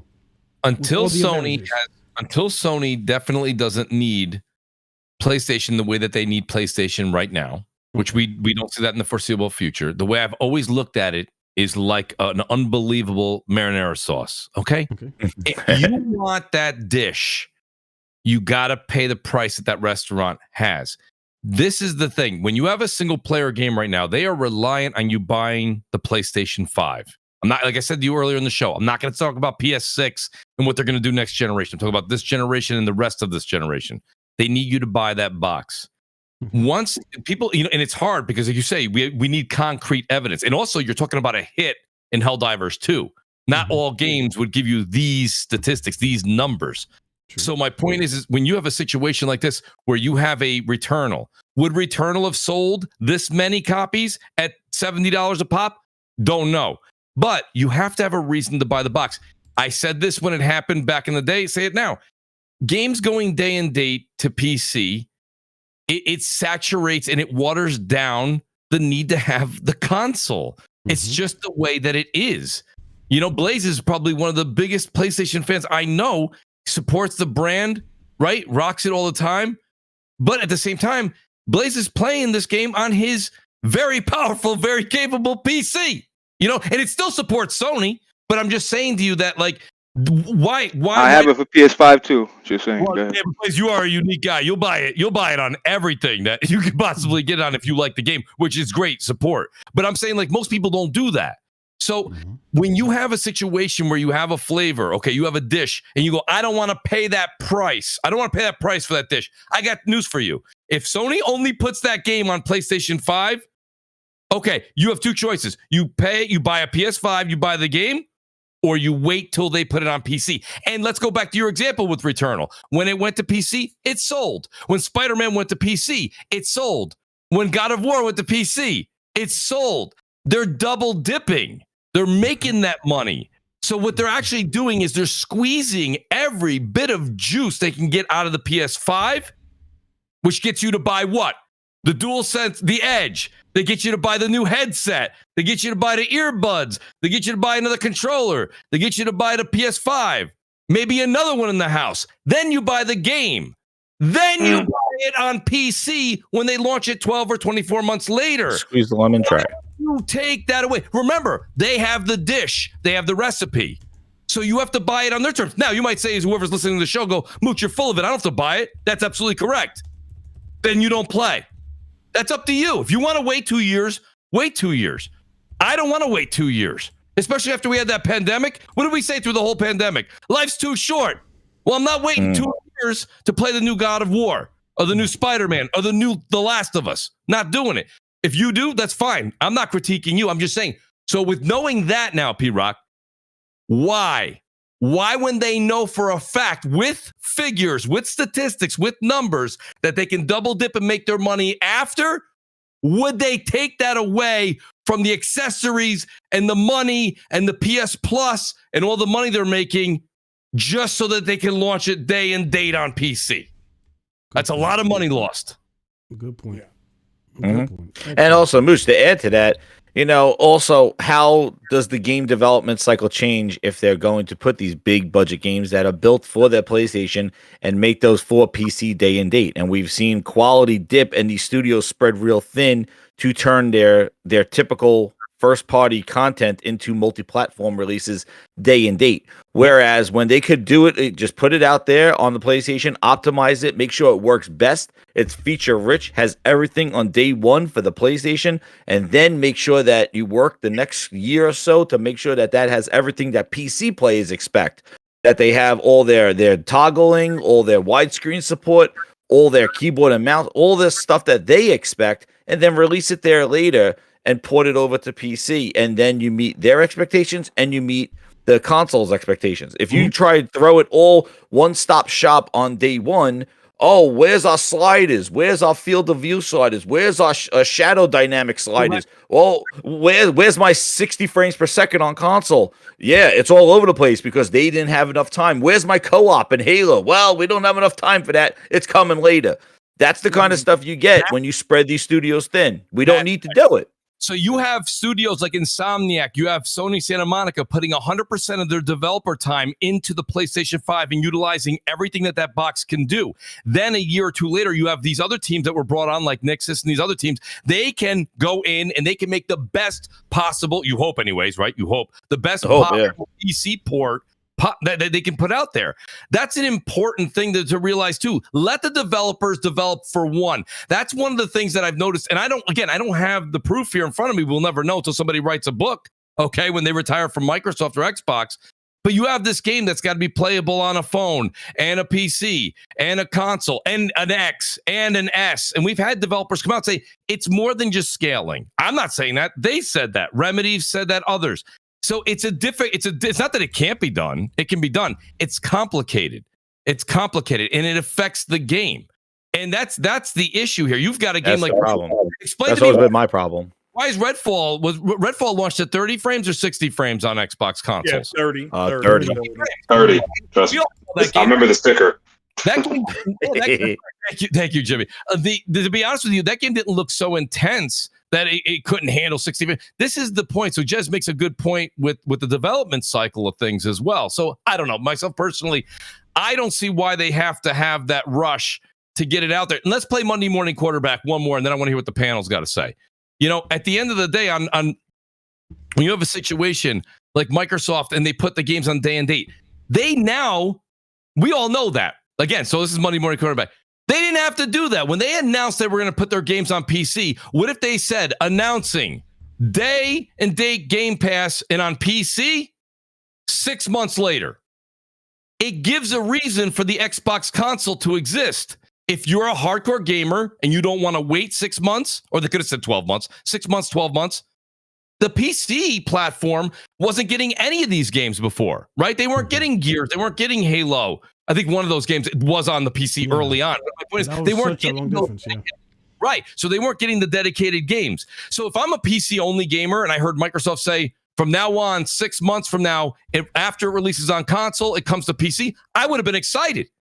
I would have been, holy shit, I was getting none of these games. I'll take them in 6 months. Absolutely. But no, Microsoft wanted to try and change the industry in the snap of a finger, and they wanted to do day and date, and they thought that that's something that would just catch. And Sony clearly said they're not going to do it. They're not going to do it right now. Even some of the people from like the head CEOs of Take-Two and them, they're like, no, and they were even more vocal about Game Pass. We're not going to put our games in Game Pass. Like, why would you put them in Game Pass? People are paying $70 a cop. People are still paying $60, $50, $25 when it's on sale for GTA 5. So yeah. I'm just saying, like, when you know you have the quality or the recipe, people will buy, and they know that. So again, I don't see it for this generation. Again, I will not talk about PS6 because PS6 and onward, it's a bit too far to say what's going to happen and how industry or how technology will change and shift. That's a long but time. Right now, there's a lot of years in between now. Yeah. And Sony, and the thing is too, just the final on the thought is that the main thing that I think was the issue with Xbox is that they committed everything. When you look at what Sony's doing and you look at this game, it makes sense to have it in multiple places because you want the biggest install base to be playing it. You want the biggest pool of players to be playing a multiplayer game. With Returnal, you don't need a huge bunch of people playing. There's no online infrastructure. Well, not with the co-op to have that kind of game. So that kind of game was Spider-Man. You want a lot of people to play it, but you don't need that online community of a pool of people that, hey, if Helldivers, you can't find the game, your experience might be, soured. Whereas, Spider-Man, you don't need to depend on a community of online players to enjoy that game. And it's a single player story where the game, single player stories like movies and stuff like the story carries itself. Whether you experience it today or you experience it at the end of the year or 3 years from now, the story is the story. If it's a good story, just like a good book, it lasts. Yeah, with PlayStation being so hot as it was, games like Returnal and Spider-Man were selling like gangbusters anyway. They were like, shit, you don't need to be on PC. Everybody's buying a PS5. That thing you couldn't even find in stores till after 2 or 3 years. That's the thing. They still want to sell consoles. So you saw it, Spider-Man bundles. You see that the God of War bundles. They're associating these games that sell in a bundle to move their console with it. And that's that to them, until that's not important anymore, they will continue to do that. Never say never, but that's what they are now. What I wanted to say is that timing is also important when you're looking at that consideration. Going back to the original question, where P-Rock is like, would you have released Returnal on PC day and date? Everything that Mooch and Jez just said is absolutely valid. But also, people keep saying, like, they have this myth that Returnal didn't sell well. And I'm like, it did. It sold to 10% of the available player pool, which is a huge number. If it had been coming out today, that would be 5 million sales, right? And then nobody would be saying that, hey, this game is somehow not a success. So when you look at the timing as to where the PlayStation 5 was, it needed to establish itself as a console, right? So it needed to have experiences that pulled you in. Nowadays, if you were to release Returnal now, yeah, maybe you release it day and date because the console is moving and it no longer has to like carry this flag or this banner for what this technology can do for you, what these games can do for you. And I think that Helldivers is profiting from that. I think if you take this exact same game and you put it back in 2021, you don't make it available day and date on PC. Because then the PlayStation 5 will still have to come out and be like, hey, this is what I can offer you. Does that kind of make sense from a marketing perspective? Like, Helldivers kind of sits comfortably now. It has enough giants to carry the PlayStation 5 banner that it by itself doesn't need to carry all of that weight. So it can get you just kind of be the little brother to everybody else, and it gets to go to PC.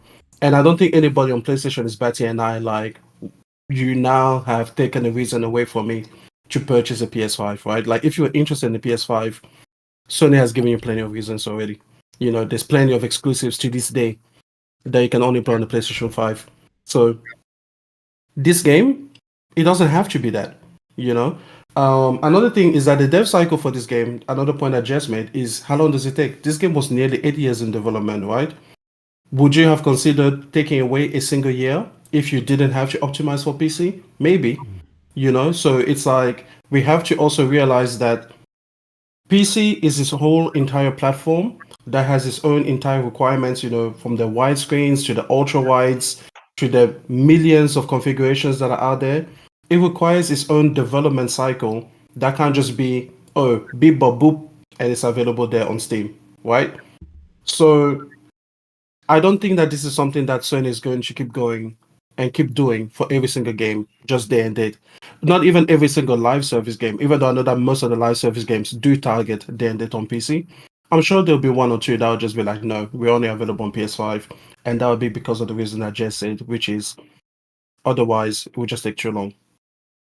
It's funny, M, you said something too, P-Rock, you gotta, and he took it in a different direction, but he said timing. So he meant it in a different way, or I think the one thing I thought that was awesome is the drop of a game on the calendar. We say this all the time, but we always talk about it when it's convoluted, right? So we say, oh my God, I cannot believe a game like, and I'm making it up, like Horizon Zero Dawn launched next to, I can't remember, it launched next to another big game. Breath of the Wild. Right, Breath of the Wild. And said, oh my God, I can't believe they did that. One's going to shadow the other. I get it. But this game actually had probably the perfect recipe. It launched in a month early on, way before everyone. The game that everyone's waiting for this month is, of course, Final Fantasy VII Rebirth, right? Mm-hmm. That's the next big game that everyone's waiting for this month. I mean, of course, next month we have Dragon's Dogma 2, and you have Rise of the Ronin, I understand. But this is perfect timing. There's nothing. Yes. The Suicide Squad also didn't live up to expectations. That would have if that game was hot and that was it's a live service game and that caught fire, could have maybe. And that is co-op too. Yeah. Maybe that could have been, right? So timing is everything. They launched this thing from now. It is what? It is February 13th. I think it's the 29th when Final Fantasy VII Rebirth comes out. Look at the press this thing's going to get for another 2 full weeks. If you stream on Twitch or YouTube, or you just know somebody, you're like, man, I shouldn't probably tell them it's a flash. This is no flash no pay. This is going to get hot. This is going to be news for a month. So that's another thing that they did that was, again, I don't know how much of that's planned versus just the good graces. It fell on a good date. But an unbelievable timing it landed on. Because really, what right now is new outside of your backlog that maybe you haven't started a new game? What's brand new right now that's pulling you away from this game if you like it? Not a lot.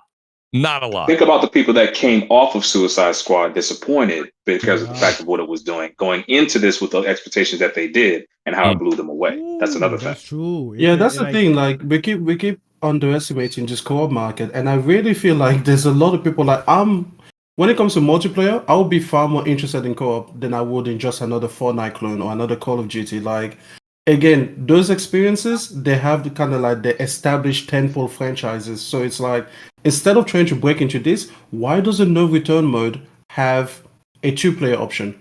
Like, that would be yet another great multiplayer experience. You can play co-op. You've already got the game built.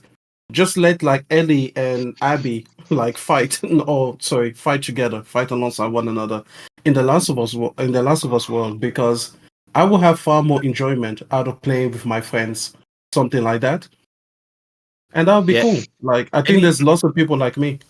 And you know how this game works, like you're saying with co-op. I think the biggest problem with some of these live service games that are competitive is that if, like, Blaze is playing 60 hours now, if he has like certain weapons or certain things that I don't have because I didn't play that long, that completely just destroys your market. If people that grind will get a whole bunch of different perks and stuff like that, and then you coming in and not having that amount of time, you don't have that. So like, in order to overcome that, they need to balance everything and make all the weapons equal no matter what your level is, and make the FOMO your skins or icons or things like that.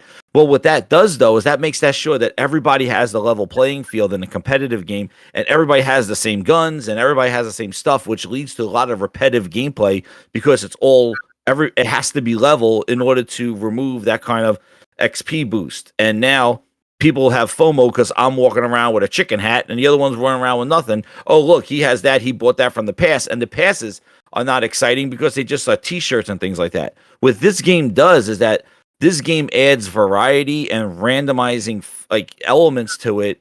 And if somebody's playing 60 hours and has all these crazy drops and you don't, but that benefits you because you're all working for the common purpose of liberating the planet and completing the mission. So you don't feel that, hey, he put 60 hours in and I don't have all the stuff he has, but that's it. It helps you out. So the co-op element, I think, is really, really good in, keeping that community together and people going on it. I want to hear from my brother Blaze. Blaze, you put in a lot of hours. What's drawing you the most of this game? I'm just curious, man. I got no life. Sony baby, Sony baby. I'm a fucking sucker and shit. Nah, but listen. What's drawing me is every time I turn on my I played. I'm level 5 on PS5, and then I jumped on PC and started. But everybody's hitting me up. BG, everybody's playing it. Everybody. So that's right. You jump in the ship, and people like, yo, jump in Discord. Let's play. Like you can't even like get into your ship without someone joining your ship.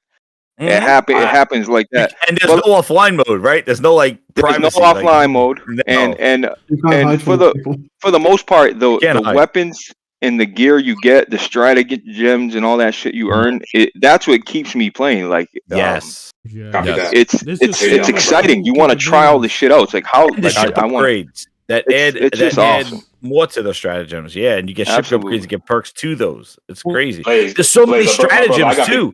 There's so many of them. Man. Blaze, I got brothers hitting me up right now. I ain't gonna lie to you. I believe it. I believe it. Puerto Rock was supposed to hit me up after my podcast, and he went to sleep. Man, it's crazy. Oh damn! He's not doing his part. Get him. Yeah. Well, democracy. You know what I did though? You know what I did? I'm thinking, you know what? I'm gonna play VR. Fuck it. Wow. Oh no, he went to VR. Hey, get GT7, P-Rock. Get GT7. He tapped in. I was playing Apollo Creed. I was saying, you know what? Man. Yeah, that's good. That boxing. Game. Yeah, bro, that's not even the best boxing game, but it's still fun. It's fun. I was impressed with it. But anyway, so let's go into the music is awesome in that, right? Like the music comes on, it's like that. Yeah, stop talking about your games. Let's talk about Xbox. No, not there. We're not there. The gut punch. We're not there yet. One last part with Helldivers, and I'm gonna use this to segue with old school game. He says it's not pay to win if there's no PvP gameplay. Period. So that's the top I want to talk about. But let me get these last two super chats. We got Truck. He says a $300 million game can't be recouped on a smaller base. 10% of 50 million versus 10% or 25 million buying a game is a lot less revenue. Xbox needs PC now. Clankstar. Imagine the Xbox Business podcast starts, fanboys waiting with held breath, and the first thing they hear, grand opening, grand closing. Souls will leave bodies. I just hope they are you the host? Chats. Are you the host? Oh man, don't let me be the host if they hire me. Oh hey, my God! Hey, Rock, I got. Did you imagine that? You hear the little Xbox symbol, the Xbox symbol, ring, and then you see my face, and I'm like, "Hey, good afternoon, my fellow gamers, my friends, my family. Your only friend in these Xbox streets, Puerto Rock 77, and I got great news. She's for the streets." That's right.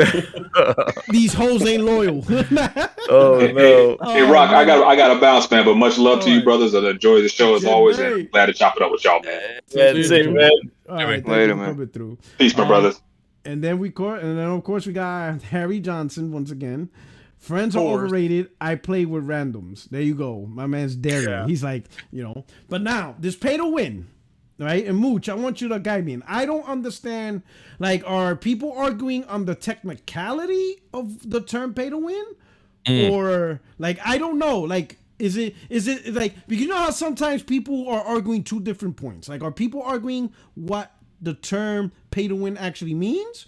Or is this one of those fake, or we got to find something wrong with this game and talk shit about it? What's going on, Mooch? It's funny, and don't get me wrong. As you continue through the game and you can get certain things, there are different stores, and Blaze played it longer than me, but he'll know the names of them. There's like the War Room, then there's the I don't know, blue. What is it? What are the blue chips called, Blaze? Super credits. Super credits, and then there's a third area where you can use real money. Buy super credits. Right, you can buy. Right.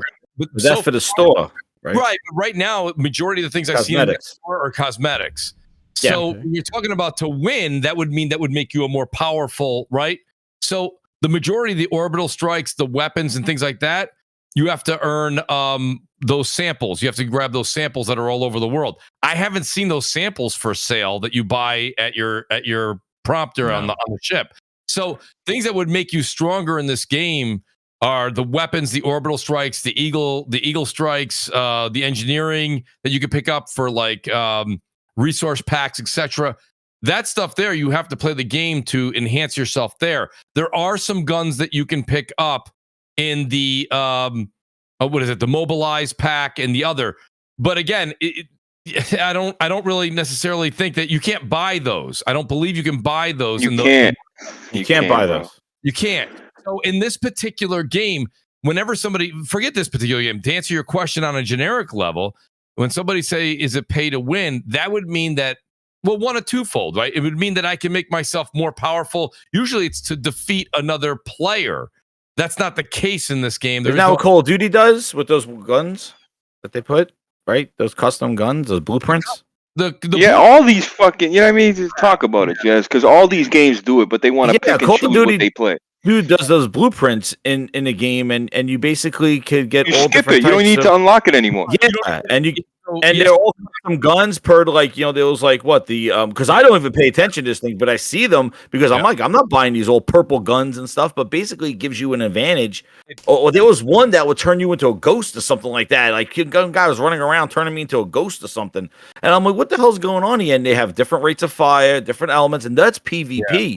Yeah, this game, I unlocked the weapon that had like explodable rounds, but the rate of fire is different than the traditional gun because you can't just shoot off a whole bunch of explosive rounds. They are explosive, but the rate of fire is different because of the weapon. And that one was behind the battle pass that I got because I got the special edition, the $60 edition.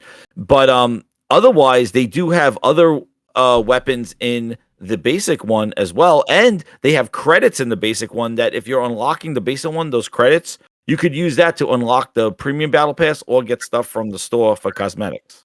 Brother, listen, I seen Oh No It's Alex talk about pay to win. I started rubbing my hands. I'm like, oh, bet I've been playing for 10 hours. You tell me I can skip this shit and buy everything I want? I ran to the store. I bought $20 worth of credits just to find out I couldn't do shit with it. I was like, yo, what the fuck is this dickhead talking about?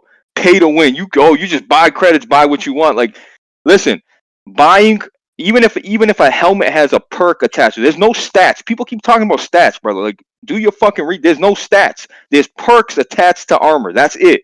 30% better when you're prone down. Less chance of an injury when you're running. All stupid shit like that. That's already in the free battle pass that you earn. It's already in the game. So I don't understand why people are acting like, oh, what they're selling is exclusive. It's already in the game. Those same perks are already in the game. And you know what I mean? They're saying, oh, the super credits, bro.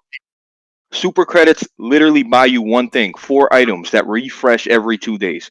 4 items you can buy with super credits. And on top of that, you don't even need to buy super credits because, like Jess says, if you just get the war bonds as you complete missions, you can earn and purchase super credits with war bonds. But the bottom line is no amount of buying armor, no amount of buying guns. You can have the best gun in the game, Porter Rock, and it's not gonna save you, bro. You could have the best gun in the game. If you suck at the game, if you don't communicate with your teammates, you are gonna die and suffer and not complete anything. So I don't want to hear it's pay to win. None of that shit's saving anybody. Believe that. Trust me. Dudes that are really playing this shit will tell you how hard this shit gets, bro. Like, you can have the best gun in the game. It ain't gonna save you, bro. The stratagems, you can only bring a certain number down on the planet as well. So you could have them all unlocked. And the stratagems, which you earn by playing the game, but you only could bring down 5 of them, like 4 or 5. Yeah, but that's shit you earn. Like, listen, that's you earn. If we're gonna talk about That's not fair. Blaze got all these stratagems. Well, yeah. Well, I played more than you. Of course, I have more. Exactly. But you only you can't bring them all down though. Like this thing, like you can only choose what you want. Yeah. The easy way to think about it, very simply put, is just if I thought Jez or Blaze, if I was playing with them and I found out that they spent $200 on the game, do I feel I'm at a lesser advantage than them in the game? And the answer would be no. Their character might be more, shinier than mine, but that's about it. Like they're gonna have. It doesn't change the game.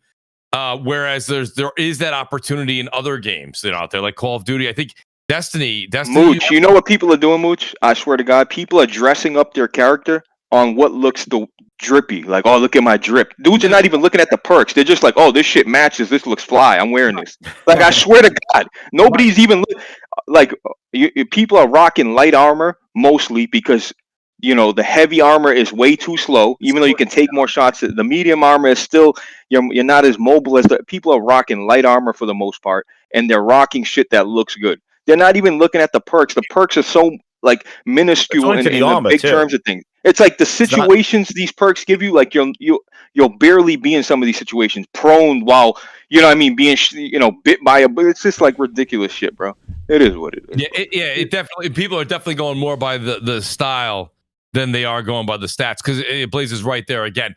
The heavier armor, which I have a few pieces, I got news for you. You're definitely able to withstand a lot more of like the bugs spitting that whatever that vomit is and things. Hit.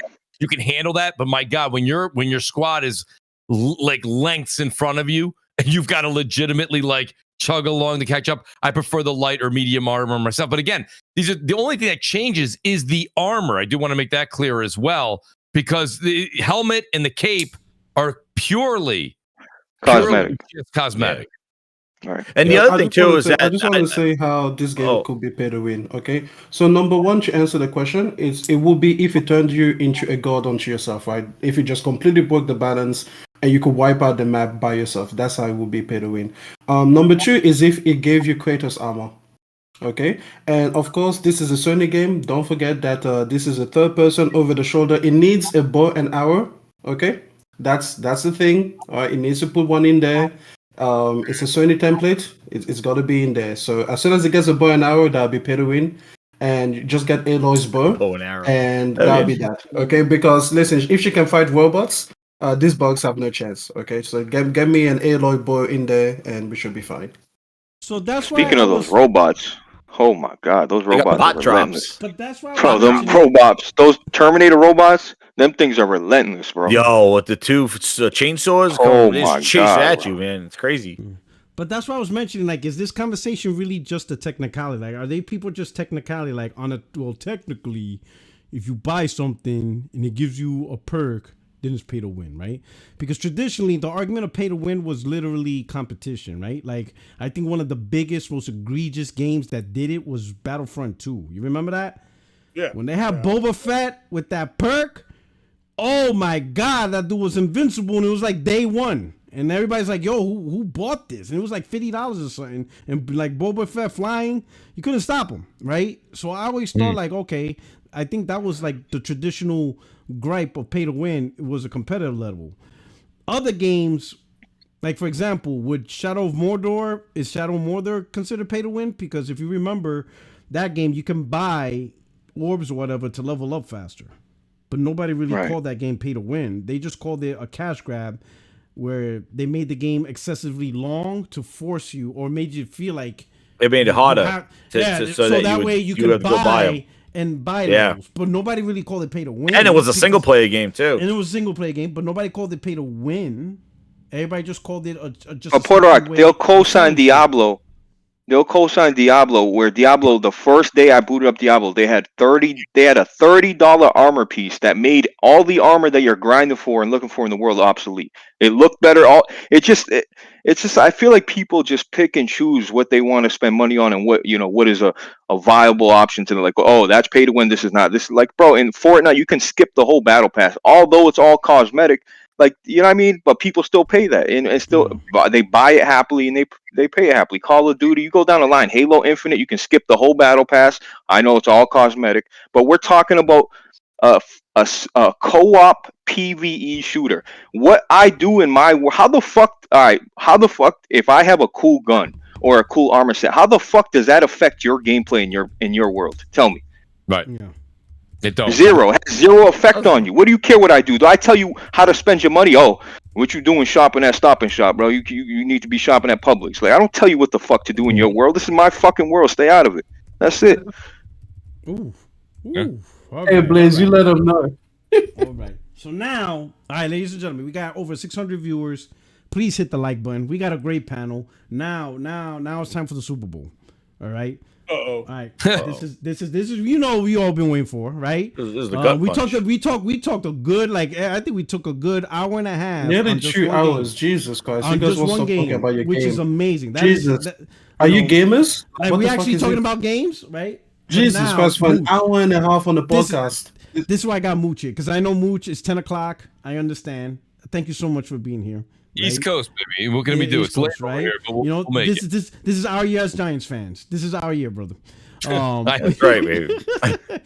If you stay long enough, we'll walk you through Valentine's Day. Don't worry. Oh, yeah, right? This is it, right? So this is Super Bowl. This is it right here. D-Day is coming. The question is, we don't know exactly what's happening. So it started out with a rumor. This game's going to PlayStation. That game's going to PlayStation. The denial. No, it's not happening. And then all of a sudden, oh, wait, it is happening. The anger, the backlash, you know. I will say this.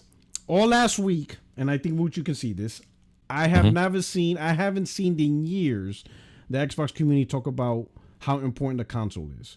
Because when the way they talked about it, they even said get rid of day and date. Some are saying if it takes getting rid of day and date, then do it. Yeah. If that's like, and I'm like, so my dad always said, you know, my dad told me one time, and this is not his saying, I'm pretty sure everybody heard it one form or another, but he always told me a man will speak the truth when he's drunk or when he's about to die. And I think in this case, the Xbox gamers are seeing they're drunk. or they feel, no, I think they feel their brand is about to die. So now for the first time in 6 years, they're speaking their truth. Right? Yeah. All that other nonsense about play anywhere, ecosystems, that went better together. Better together. Subscription service is gonna take over the industries. They said throw all that shit away. What about the console? So Mooch, Thursday, and I know we're having Crossfire, and I'm gonna be there. Right. And unless China pops on, if I'm not there, China did something. Something. I was just gonna say something took precedence, right? So wait, is it gonna be the Crossfire after the Xbox thing? Hey, I'm tuning in. Extreme, I'll be in your country. Bringing me? You're bringing me as a plus one? I'll be in Australia. And they're probably gonna draft you. I'll be like, come on, buddy, you're in my platoon. Let's go. All right, defend liberty. God damn it. Mooch, Thursday. Yes. All right. Yeah. I want you to think back. This is what I need you to do. I need you to go back to Mooch from BGST. Okay, going back. I need Mooch's minute. All right. Mooch's minute. You remember that Mooch, right? I remember Mooch. I need that Mooch right now. That's why I got you here. Right. I need the Uncle Sam with the American cap. You remember that guy? I need that guy. Yeah. This Thursday. How impactful will this Thursday be? Give us your thoughts and views. So you want to know the situation on what we think we're going to hear? Yeah. Give whatever you got. I need Mooch's minute. I need that Mooch. I think what's going to happen here, P-Rock, in all honesty, is this is a situation where you have Phil, you're going to have Sarah, you're going to have Matt on a couch. Probably it's going to be a podcast, but with the microphone. They've done this a number of times. They need super chats? Is that what you're telling me? Is that bad? They need some super chats? I bet you the chat is cut off, to be honest with you. The chat's going to be off. No, but I think they're going to do it's going to be a slow drip. They're going to do a slow drip. They're going to talk about how we're going to see games like Hi-Fi Rush, Sea of Thieves come out, right? But you said something interesting. What is it that they're going to abandon that's the biggest thing? Is it going to be just third party, their games going third parties, slow drip? Is it going to be that they change the structure of Game Pass? I don't believe they're going to walk back the day and date on PC. I don't think so. What they may walk back is guys, this is completely a guess. No idea. They may walk, if you want the most extreme thing, they may walk back the day and date on Game Pass, or it's day and date on Game Pass and only the Ultimate Game Pass tier. So you have to pay $16.99, $29, whatever they're going to charge us, $19.99 real soon. Trust me, it's going to go up. Everything's going up. So you're going to have to pay top dollar for the day and date in Game Pass. Because what they want to encourage again, which is why they're going to put some of their games on PlayStation at full price, is they want people to buy their games. I think they know that they made a mistake with the subscription base. Like you had people like Sean Layden, you had the CEO of Take-Two say that model doesn't work. It works when you're $1 trillion company and you can hemorrhage money for a while. But I said this on my show years ago. I'll say it again tonight. People who make a lot of money also hate losing money. Yes. Yeah. So at the end of the day, how much were they going to hemorrhage before they caught up? So that one of two things has to happen here. Of course, we're seeing Hi-Fi Rush. We're seeing Sea of Thieves. I believe we're going to start seeing things maybe like Indiana Jones, maybe Blade coming to PlayStation 5. Okay? But will they, the question that I'm really, really looking forward to seeing Phil answer is, will the Game Pass model change? Will it either just be revoked where they don't do that, or it comes 12 months later or 6 months later on the Game Pass? Or will they have the tiers? They've already divvied up the tiers. They have the console, the PC, the Ultimate. They have maybe the Ultimate is the way you get day and date now. So they guarantee they're $20 a month roughly. Okay. Yeah. Whereas if you're paying $10 a month, you got to wait. You have to wait. And if you're going to wait and you're a hardcore gamer, what are you going to do? You're going to go pay $70 and you're going to buy the game, right? So they're going to get the money back from their customer that way, and they're going to make the money 6 months, 12 months later on PlayStation and get $70 over there. That's what I think we're going to hear is a Game Pass model subscription change, and we're going to hear them say that they're slowly going to start to drip games like we know, Hi-Fi Rush, Sea of Thieves, and maybe some of the Bethesda games. We already know ABK is going there. Some of the Bethesda games going over. That's what I think we're going to hear. That is what I think and honestly, I think from a business sense, I think what I said actually makes sense for Microsoft, right? And if you're an Xbox fan and you want the Xbox legacy to continue, that's how you have it continue. It's just that simple. It's just that simple. I don't know if they said they're going to be making hardware, so that we already know. So that's what I think you're going to see, P-Rock. And I'm interested to see what the rest of the panel thinks. That's what I think. Now, how the Xbox community is going to handle that, that's going to be yet to be seen. All right, Craig, how about you? Thursday. I know people have been dubbing it the St. Valentine's Day Massacre, but I don't think it's going to be as big. Oh, I got my thumbnail already. Yeah, I don't think. Yeah, I don't think that it's going to be as big as that. I do think you'll get maybe 2 or 3 games coming out. And my man Blaze is sleeping on the podcast. Yo. I'm sorry, guys. You need to fire him up. You need to fire him up. Like, is this Darth Vader? Yo, Blaze. Blaze, you're asleep. He said we're talking. As soon as we got onto Xbox, he was like, "All right, I'm done." He's sleeping. He's sleep. Holy, he really is. He's been playing for 60 hours. He has to sleep sometime. I'm gonna make him the star of the screen right now. Hey, everybody start up a Helldivers game. He's gonna wake right back up. Yo, he's like Xbox. But no, I don't think it's gonna be as big as what people are making it out to be. But it's definitely gonna be interesting to talk about in the evening. That's pretty much all I can still say about it.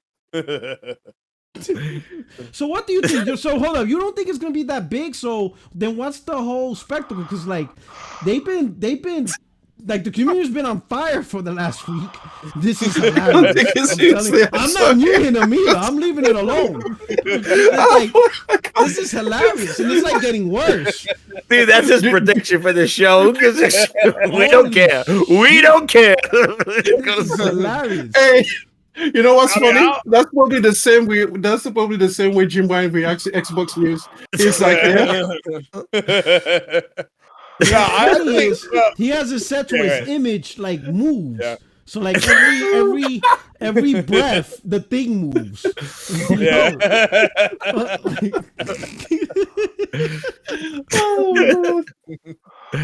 Oh man! Shout out to Blaze. Hey, Blaze, you gotta come let me back ask and you get this, this Craig. part. But Craig, real quick. So you got I gotta mute him, man. I'm sorry. Man. I have to. This thing's getting ridiculous. All right. But Craig, why I was getting this guy? My man's having sleep apnea. Holy shit. Man, I love you, my brother, but they got you. They're gonna clip you on this one. You got God, please. So you feel it's not that big, or it's gonna be that big, but the community was on fire. This was all over the internet, and then they made an announcement for the show. And then they're gonna do what is it? A 1 hour, an hour and a half podcast? Because it's got to be like I don't know how long it is. It's got to be something. It ain't no 10 minutes. If it was nothing, he would take care of it on just a tweet. Yeah. Phil tweeted it out. It would have been over. Well, yeah, I think you're gonna be getting some. Maybe they get some super chat money. I don't know. I heard somebody saying that, but I don't think it's gonna be live though. I think it's gonna be a traditional podcast. Yeah, they may tell you to hit the like button and to get the super chat. They're gonna stop playing the Sarah McLachlan music and asking for donations. The arms of an angel. Yeah. So I don't. Well, yeah, they had a meltdown, but we all know that they were in a parasocial relationship with Microsoft. So about the people who had the meltdown. So the one thing I think they will do is they have a chance to just flat out end the console war. There was been over.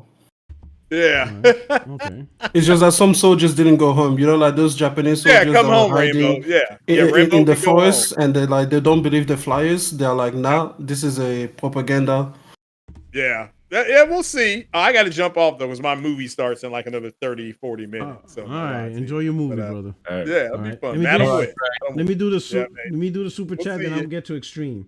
All right, Malice Flair, thank you for the super chat. We got Clangstar, sleep apnea in 4K. That is hilarious. Jimmy Harrison, Blaze, wake up! I'm playing Helldivers 2. Somebody sent them a message. Oh man, Send him an invite. Yeah, so Extreme Thursday. Yeah. What do you think is gonna happen? Listen, I'm gonna tell you what has to happen. Okay. What has to happen is this: get rid of Game Pass Day and Date.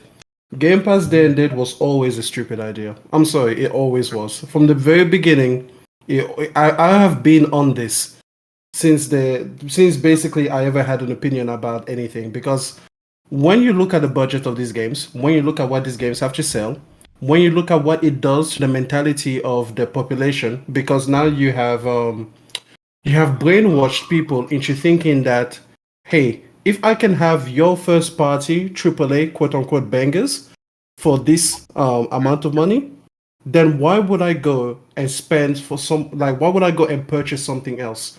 You know, and it's I've always said that this is the effect. The same reason why I say Game Pass cannot be on PlayStation. Because even if it was just Xbox first party titles, if you can go to someone and say, hey, listen, this is a Mercedes dealership, right? And you can buy a Mercedes products, right? And they are premium products, so you're going to pay a premium price. But also, we have a partnership with BMW, and you can have their premium luxury cars for about $100 a month.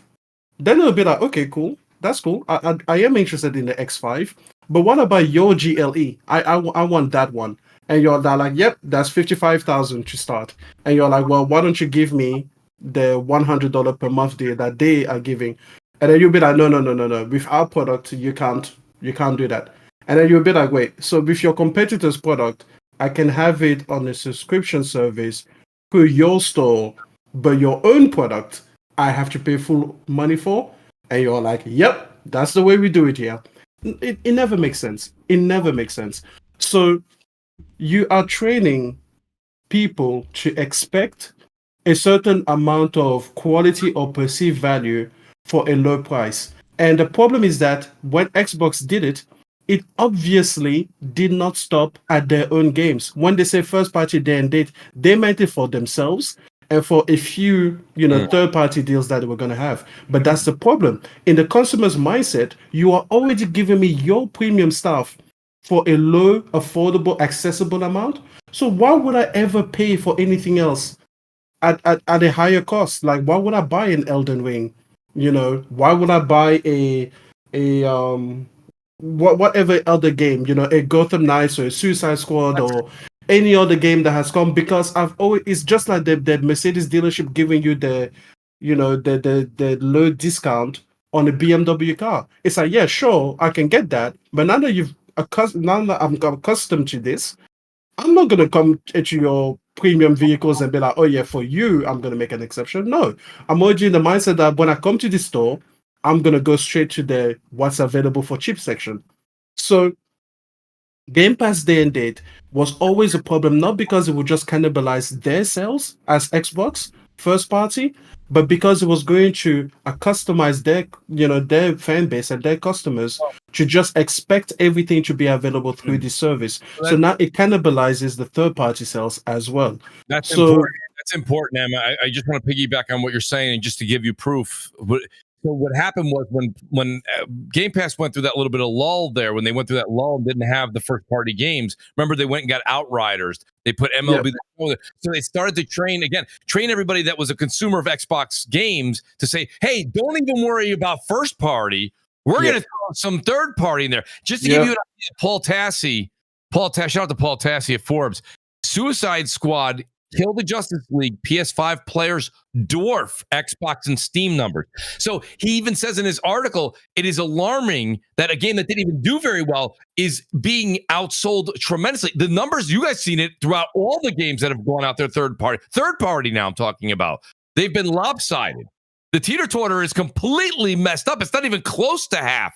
It is literally usually like 70-30. We've seen upwards of 80-20 on certain third-party games going in favor of PS5 sales. So what M's saying holds water not only with what they've done with their first party, saying, well, I'm not even going to go buy the games. Remember what they said to us before when Game Pass was coming out? Well, if they don't want to do Game Pass, they can buy it. No. Oh, no. No, you told them they don't need to buy it. They're not going to buy it. They're not going to buy it. So now third party, they started doing that early on when they were filling the gaps. But the problem is they stopped filling the gaps. And I'm sorry, I know that everyone loves Lies of P.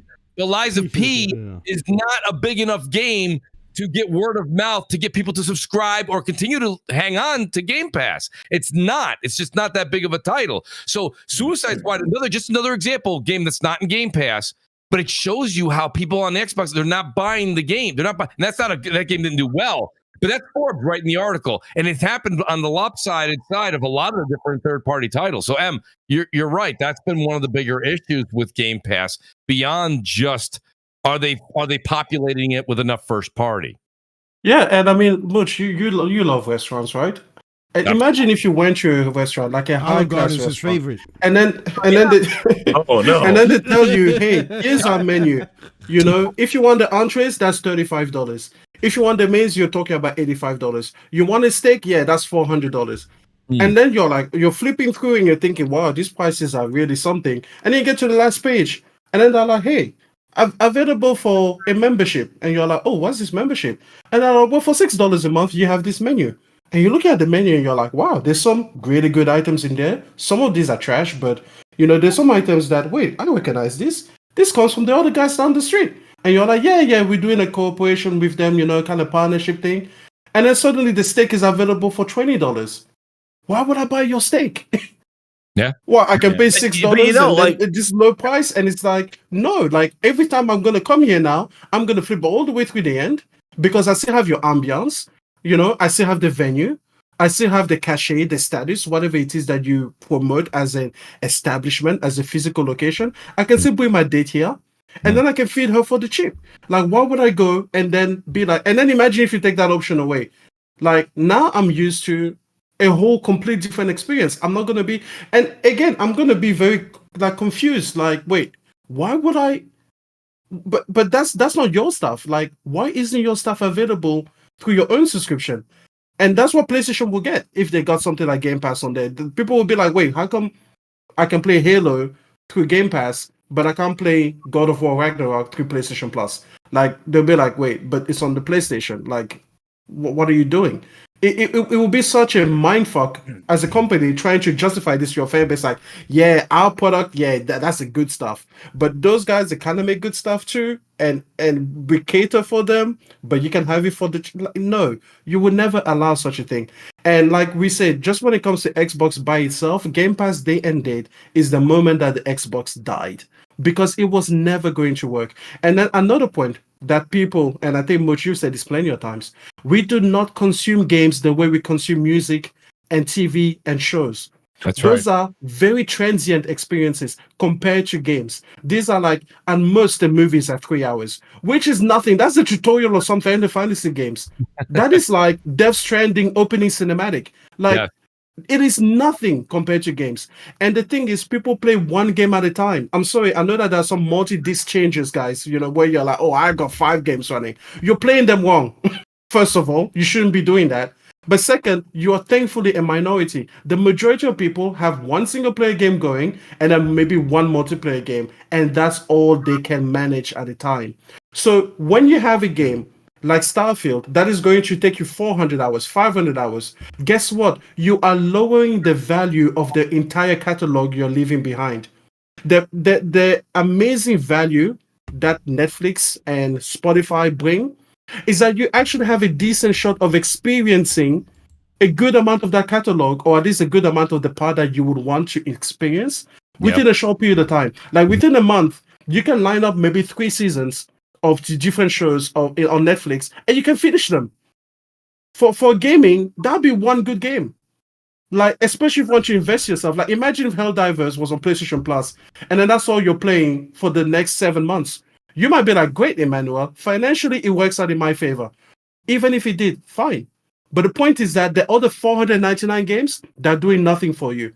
So this idea that people are just supposed to, like, I'm so tired of people trying to explain what Game Pass is.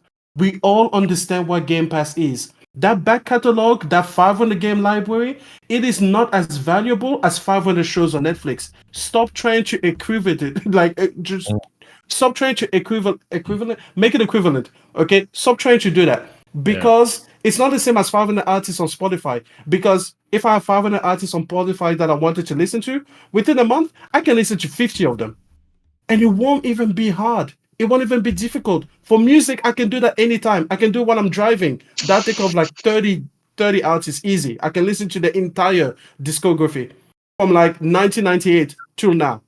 I could do that within a month for 30 of them easily. For gaming, it cannot. So game subscription models do not provide the same value as other media. I don't know how Microsoft didn't see that. They thought that people were going to be so impressed by the idea of having 400 games. And then people are always like, I think I listened to Ginger Prime, and he's like, well, I have 6 kids. And it's like, well, yeah, for you, it's going to be tremendous value. Because each of your kids is going to be playing a different game, right? Or play the same game at once. So you're getting 7 times the value of the ordinary person. That's fantastic. This is a Monday morning quarterback thing to say as well, but like, we all get on these podcasts, right? And we talk about the backlog of games we have. So many games we haven't even played yet. Games we bought, we only got 20% through. We need to go back and do. When people say, Mooch, if you don't have Game Pass, wouldn't you miss those 200 games or 300 games in there? I say absolutely not. A lot of the games that are in Game Pass are games that I either already own, already beat, never had an intention of buying because it doesn't pique my interest, or the few that I'd want, I'll just buy. I'll just buy. Like, I wanted to try Starfield. Guess what I did? I bought it on Steam. I have Game Pass. I bought it on Steam. And for multiple reasons. I wanted to own it, A. B, I wanted to actually play it in 60 frames or better. So when it comes down to it, the other thing is people say, well, I got it because I have kids and I want my kids to play Game Pass. Majority of kids are playing Warzone, like Fortnite, Roblox, Minecraft, Rocket League. Right, Rocket League. The majority of them are free to play games. So if I'm a parent, let's say you're a casual, you don't game, but you got Game Pass for your family, and you find out your kid's just playing Fortnite, what are you paying $16.99 a month for, or $10 a month for? You may go a year, but then you're like, I pulled the plug because they're just playing Warzone, or they're just playing Apex Legends, or they're just playing, you know what I mean? Or everybody already owns Minecraft. We already own Minecraft. So it's like, why am I paying this monthly subscription? So the model, I'm not saying it doesn't work for everybody, But even Phil said it. On console, it's gone stagnant. You know, and that's where it needed to thrive. That's where it really needed to thrive. PC. He said that 2 years ago. It was stagnant. That wasn't last year. 2 years ago, he said that. And PC was growing. PC was growing. That's 2022. Yeah. And I would assume that PC is almost kind of probably, I wouldn't use the word plateaued by no means, but I would say it's reaching, it's probably reaching that elevation. It's because it's all behind the Windows Store, or that Game Pass app or whatever like that. It's not in Steam. People prefer to be in Steam. They don't want to be on that Xbox app. I can't. Mooch, can I just say about the kids? Well, Mass Patel. Oh, so I was just going to say about the kids. Yeah, kids are the best Game Pass customers. Number one, their games are typically small experiences anyway. So they might be, playing Dora the Explorer for 5 or 6 hours, right? Number two, their attention span is transient in nature. They are much more happy to try, even if they do not play, the multiplayer games, right? They just play single player games to themselves, right? They are much more happy to try a bunch of games at once, and they feel like they've lost nothing. They don't want to get invested in these experiences if they don't have to. So they're like the best Game Pass customers. So it's like, if you have, a whole football stadium of kids, then of course Game Pass is going to make the most sense for you, or PlayStation Plus, right? But the point is that for most of us adults, it was never going to be a thing. It was never going to work. Like, there's a reason that people on PlayStation do not brag about PlayStation Plus, even though I argue it offers you better value for money. Matt Piscatella did say maybe like 3 weeks ago that subscription services in gaming, period, so that's including PlayStation across the board, fell flat. And in the US, it only makes up 10% of their revenue. And that's why I was like, wait a minute, then what the hell are we talking about here? It already fell flat. It's only 10% of the total gaming revenue. So, like, why was this ever a conversation? Like, this whole, and that's including Apple Arcade, which is like famously good. Which is, that's including Apple Arcade. It's like ridiculous. So I'm like, so almost you're talking PlayStation, Xbox, Nintendo, Apple Arcade, EA Play, Ubisoft, and Google Play, whatever else is out there is 10% total. I'm like, this is not even worth the conversation. Like, how did it ever get here? And then the other issue too is, we need your input for Thursday. Oh man, Grindhouse input. I'll tell you what's going to happen. First, I think we all need to just lay the facts down in that no matter what it is, no matter what they say, there's going to be spin, but no matter what it is, I don't think this is going to make Xbox any better. It's either going to keep Xbox a status quo or give you less of a reason, if there is one, to even invest in one anymore. Because this meeting, you got to realize the reason why this business meeting is happening, it's not E3, it's not a showcase, it's not a developer direct pot doer, it's none of that stuff. This is a business meeting on an Xbox podcast, and it is an emergency meeting for something because of the leaks that came about. And these leaks started back when they were ordering PS5 dev kits. My thing is about this meeting is that if they didn't have to have a whole ass business meeting to put Minecraft Legends and Minecraft Dungeons on a PlayStation and a Switch, why would they need a meeting now to talk about it unless something bigger is happening? And I'm going to tell you, this meeting here, whatever this podcast, first off, it's going to be a rehearsed. It's going to be, so Phil, I'm glad that you came by on the couch today. Let me ask you a question. How's Xbox doing? Well, Jan, thank you so much for asking that question. I don't know, and they're going to act like this is going to be a rehearsed kind of questions and all that other stuff. And this is going to be the damage control. The main reason why they're having this is to try to put a Band-Aid on another leak that they've had. They are going to reiterate during this show that Xbox is still important to them and string along the same folk that they've been stringing along again. And my thing is that they have done the worst with PR in the last week and a half because they let this thing get to DEFCON 5, like just blow up. And they let these rumors go. So now when they say just what specific games, like, oh, it's just Pentiment, or it's this, it's not going to be as bad as the whole slate. They're never going to say the whole slate because Phil has to string them along.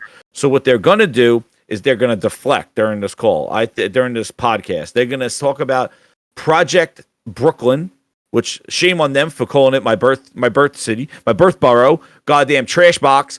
Project Brooklyn, but they're gonna give a project name out because it is horrible. Terrible. I think it's horrible. Leave Brooklyn alone. Call it Project Staten Island. No one cares about Staten Island. No, Project Seattle. That's what you call that shit. Oh, Project goddamn Xbox headquarters. That's what they should call that shit. Project but Ohio it's Project or Cleveland. Like Project Phil Ness. That's no what one says, "Hey, let's take a vacation to Cleveland." Like those words are never spoken. That's it. So they're gonna. I think they're gonna use this thing to talk about some project bullshit. That Project Phil Ness, we're gonna call it at the Grindhouse. Project Phil Ness. That it's gonna be some project number, and that's gonna be a way to kind of when the PS5 Pro talk starts going. There's gonna be this project bullshit. They're gonna do something to show that they're still invested in hardware because that's the big thing. They got to string them along. And then I think what the big thing is, and I said this on the roundtable, shout out to Thrash on his show, and this is going to be, I'll go into it some more, when I do my prediction thing tomorrow. But I think that they're going to talk about Xbox everywhere, and Xbox is going to transcend the console. So they're going to give you hardware, and then they're going to say, now Xbox dashboard is going to be on any Windows computer, and especially these small Windows PC things. And going to turn the Xbox app into basically, I was thinking, Xbox big screen mode, where basically the dashboard of your Xbox now could be used on PC. So now they kind of make that transition for people that want to not play on Xbox anymore, make every PC portable or big, now have that Xbox core or Xbox dashboard, and they use the Game Pass app that's on your computer and basically add a mode and make this Xbox everywhere. And then they're going to say, oh, because of this Xbox Everywhere initiative, we also will be putting announcing these games on PlayStation and Nintendo. And my thing is that I think the way they're going to play this is that PlayStation don't want Game Pass on there. But what they're going to do is, I bet you Microsoft does like some sort of access bullshit where they will start putting their Bethesda and Activision games. I think those are what they're going to say. Maybe start putting those there. And as they put more and more games to PlayStation and Switch, it would just be a matter of time in a couple of years or so before Phil hits the Switch again and says, now we're going to offer Windows subscription, almost like EA Play, where now those games that Microsoft makes on PlayStation and Switch will be part of a subscription service that you could get access to it. But they can't do it now because they can't compete with the third-party store. But once they get enough exclusives on those other consoles, then they could offer a subscription-like experience over there. And that's kind of like their next phase, I think. But this is going to be we're making hardware. I think, the thing is that they're making the games for Sony, right? So think about it. If they put Starfield, they put all these friggin' games eventually on there. Mm-hmm. In another year or so, there'll be a library of Activision and ZeniMax games just by default, and some Hi-Fi Rushes and Sea of Thieves. Mm-hmm. And then those will be sitting on a PlayStation. And now Microsoft has enough content over there that they could go, and now we'll like to offer an EA Access-esque subscription service called Windows Gaming Subscription. And now those games that we publish will be part of this. There'll be like a publisher subscription, and that's how they try to get Game Pass over there. But let me tell you everything. It doesn't matter. All these things, all these stories, this doesn't matter because they don't have games that people want to play. So they could, this you got to understand, this is not PlayStation begging. This is not Nintendo begging for these games. This is Microsoft trying to find another pivot to put these games somewhere else, because I'm telling you now, I don't think these games are going to sell for shit. They may do 1 million, maybe a little blip, but these are not going to save Microsoft gaming. Like 20 million people are not going to buy Hi-Fi Rush on PlayStation. No, because you got to look. Sony has Spider-Man, and then when they put it on PC, it goes, there's a few million in PC. Yeah. Like these are like IPs. I Hi-Fi Rush. The beginning part of what you were saying initially with, what Phil was going to say, and you were calling it like Project Phil. So that part I get. The end part, I don't really think is going to happen now, only for one reason. I see where you were going with your vision, but Sony will not, and Nintendo will not. That's future, Mute. They're not going to talk about that now. I'm talking about that's my prediction in the future. I think what they're going to start doing is just putting some games over there a little bit at a time. That's going to be the next pivot. That'll be the immediate future, but hear me out. Even if we jump to like the end of this generation, right, or the beginning of next, even there has to be a major incentive for Sony to allow, whether you want to call it Game Pass or you want to call it Microsoft Game Pass or Microsoft Gaming, anything like that you said was an EA Play type of thing. Yeah, like give a trial of it. No, like maybe a trial, maybe not the full game. Sony's not going to allow that. They would if they allow EA. EA doesn't have a box. I think. I think when the box is gone, that's what I'm talking about. Like back. If the box is gone, then I'm. That changes everything in the future because. But Xbox already said they're going to have a box next gen, Jez. But the thing is Mooch, they still made Nokia phones after they got out of Windows. It doesn't. The problem is that Microsoft thinks gamers are dumb, and maybe whoever's still thinking that they're going to come back, they are. Because the thing is that they're going to tell you they're making hardware to pretend that they still give a shit about the console. But that's the thing is that we all know mentally, financially, quality-wise, exclusive-wise, they don't give a shit about this console. They're just stringing people along by talking about hardware, thinking that they're in it, because that's what Phil's going to do. He thinks just by making a box means like they care about Xbox. They don't give a shit about the console. It doesn't make money for them. It costs them to develop for. They don't make exclusive games for the console. They make them for PC, but not for console. They don't give a shit. Mentally, they don't give a shit about this thing. And Nokia, they put out like 2 and 3 more phones after they said they're out of the Windows business. They put out Kinect games after they pulled it out of the box. They're not committed to the console anymore, but they're going to still make hardware as a way. But what I'm saying is by making the app on the PC and making the PC portable and large look like a window, look like Xbox, like transcend it, the transition will be even easier to get rid of the last few people on the console and then just kind of just muddy up the whole water of what the console is. That's what I'm just thinking. I mean, the thing for me is that Sony is going to be incredibly, defensive. I'm sure they will. Protective of the platform. So the notion that Microsoft can just engineer a way around those defenses, I don't see happening. Simply because, like I said, Sony and Apple are very similar in the way they protect their brand. Many things could happen with Apple. Like they have an NFC chip in there that they refuse to let anybody else use for their particular applications unless they are approved specifically by them. Like over here in Australia, I've got an Android phone, and if I want to get onto the public transport system, I can just tap my phone and go. But Apple doesn't allow that. So not because they don't have the hardware to support it, but because they just don't open it up to other platforms. So this idea that Sony would just let Microsoft do what they want, even if they get rid of the box, I think isn't really going to fly. And I do like your EA Play angle, and because they do allow those particular services, so that could be one way. But I think by then Microsoft would have fully realized that there just isn't money to be made in offering a subscription service. Like there just isn't. And once you get rid of the console, which you're basically taking away 50 million. Like it's just not worth pursuing anymore. Without Xbox, Game Pass dies. So it's kind of a catch-22. The only way that Sony would allow a service on their console, is if you don't have one of your own. But by the time you don't have one of your own, the entire service is dead anyway. So that's why I will push back on that idea. But it is interesting. Yeah, and no, I agree. They're going to protect their services, but I just feel that I'm not saying that this is going to happen. Like, I think that this is Microsoft's vision of trying to get as many people in their subscription services, in their shit as possible. And, the main thing is with the games. That's what I've always been saying. So they're just spreading their shit thin. Like, they just, like I said, they always chum the water. That's all they're doing. They're throwing out low quality stuff that still's missing content, and they're trying to put it everywhere, waiting for that big bite, that big shock. You're not going to get it with cheap bait. You gotta go out there with quality to get quality, and the problem is that they have yet to prove quality. So until they do that, they thinking that all they're seeing is that install base of those two platforms, and they're just going to grow. And they're like, hey, we got to get our games on those platforms. But I don't think they're going to do like.